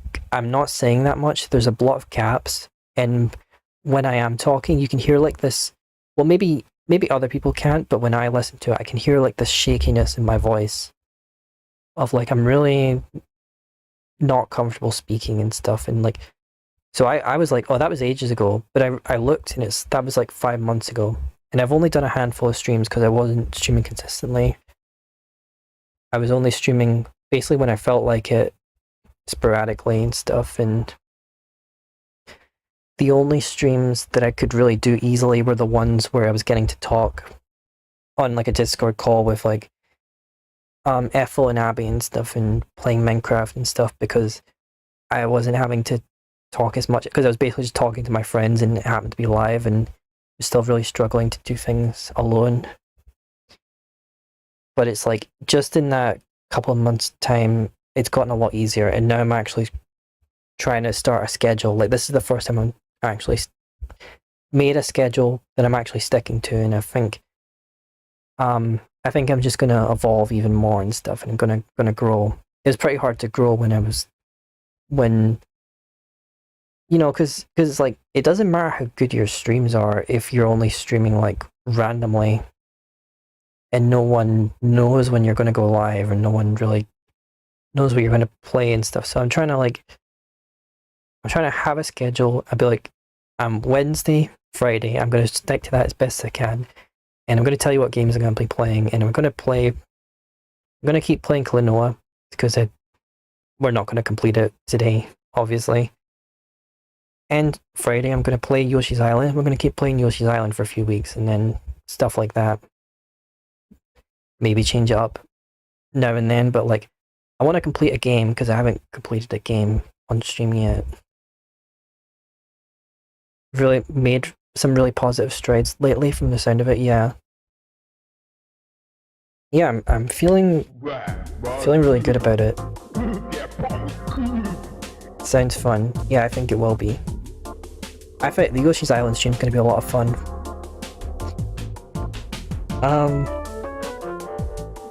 Yeah, it's like the opposite problem, because I just keep thinking of more things to say.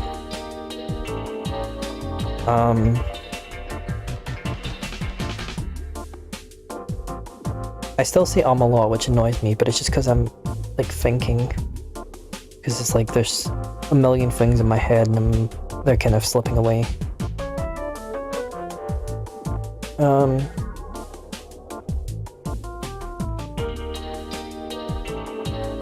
But yeah, things are feeling really positive.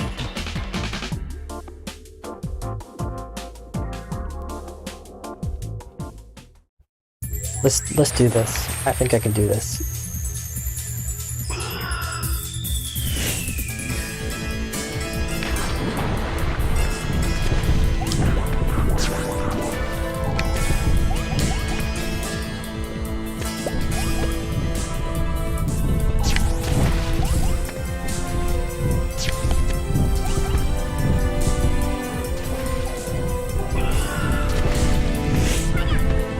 No, that was a bit of a close call, actually.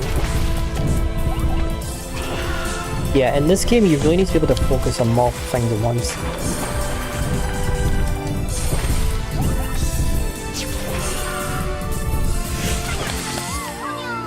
Exactly, because I'm like, what's happening is I'm watching him, and I'm like, oh, he's coming, I'm gonna hit him, and then I'm not seeing the spikes that are coming from behind me at the same time. So it's like, I need to like unlock more of my brain.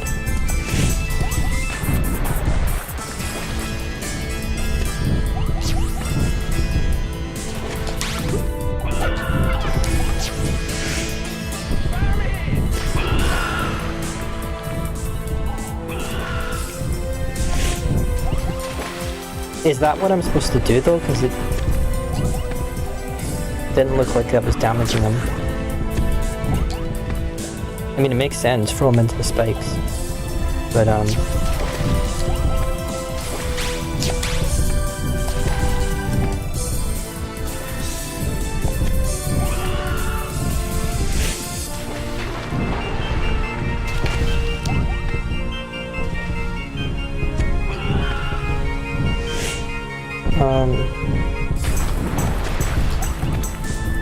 well, I'm gonna give it another go as soon as I get a chance.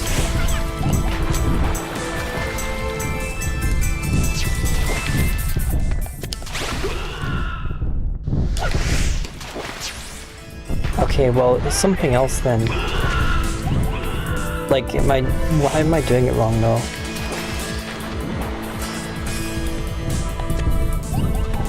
It seemed like I was throwing him into the spikes. Should I be throwing him somewhere else? Throw him downwards. Try jumping with him onto a spike. Okay. Either that or onto the fish. Yeah, I was thinking I might need...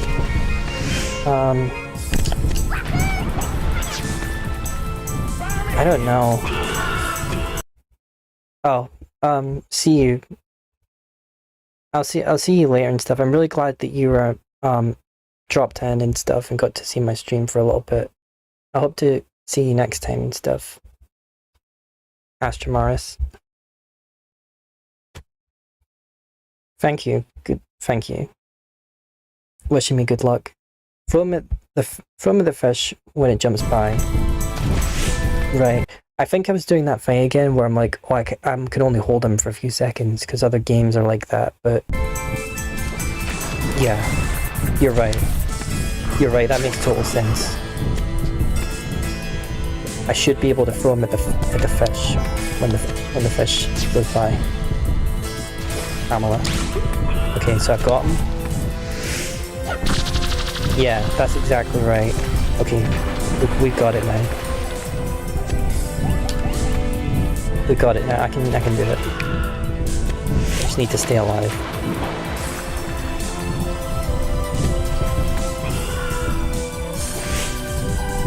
Does anyone else think he sounds like he's doing like a Wilhelm scream? That's like all I can hear.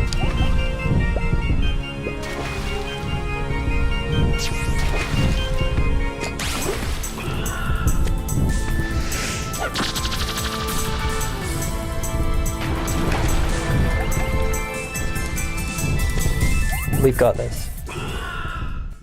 Oh yeah, Kung Fu movie. Yeah, I know what you mean.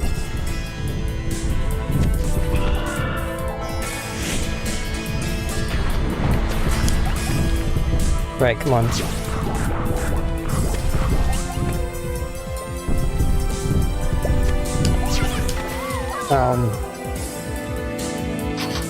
Okay, I still have one more life. If I mess this up, I'll have to start the level again. Great start. I only have to hit it a few times though.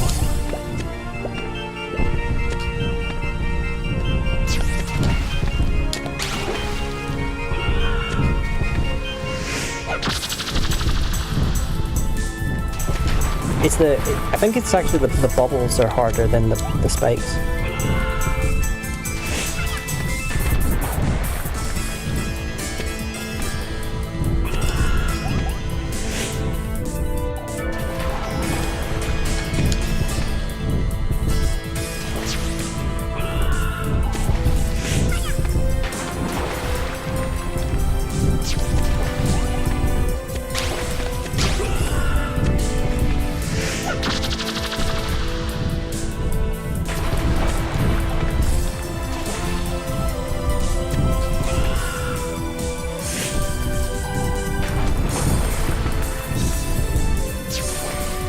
Okay, come on. Come on.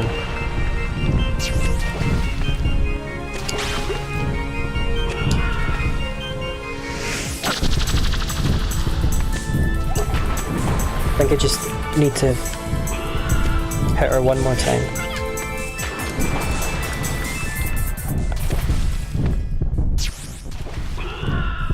Okay, he's coming. Okay, never mind.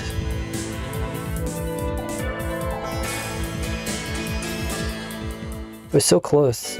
Nearly had it. Yeah, it was really close.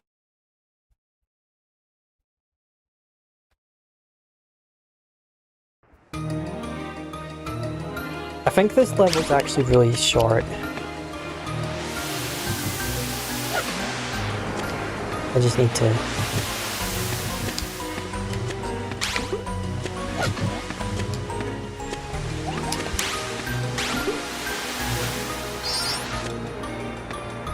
Yeah, well, yeah. You probably do restart from the boss in the Switch version, it's probably more forgiving.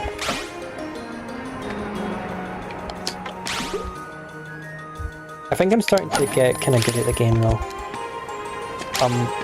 I'm doing a lot better at the game than I was when we started.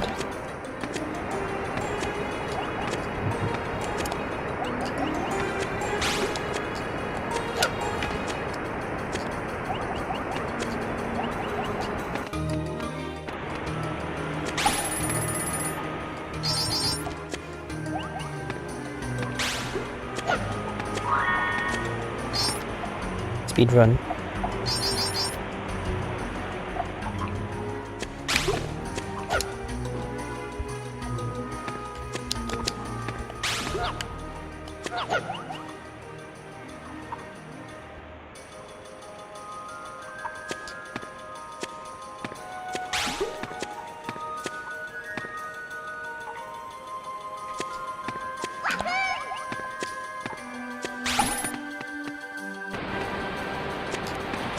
Yeah, look, we're like blasting through it. It's great.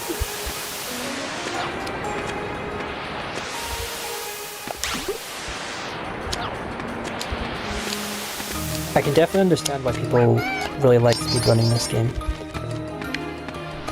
Not that I could ever do that, but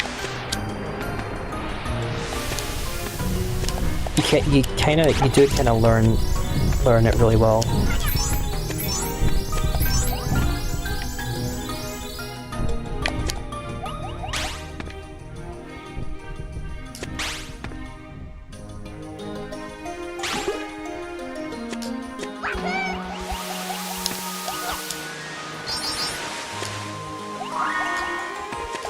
Yeah, I think this is just what it's like when I play games, especially new games. I kind of struggle through it, and then I get better at it slowly. Saw that in the Mario stream as well.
Well, we've made it.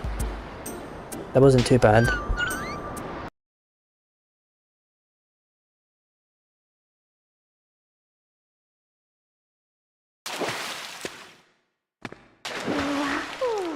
So this is the castle.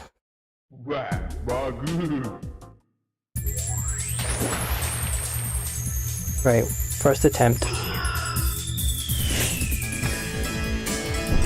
C for off.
Okay.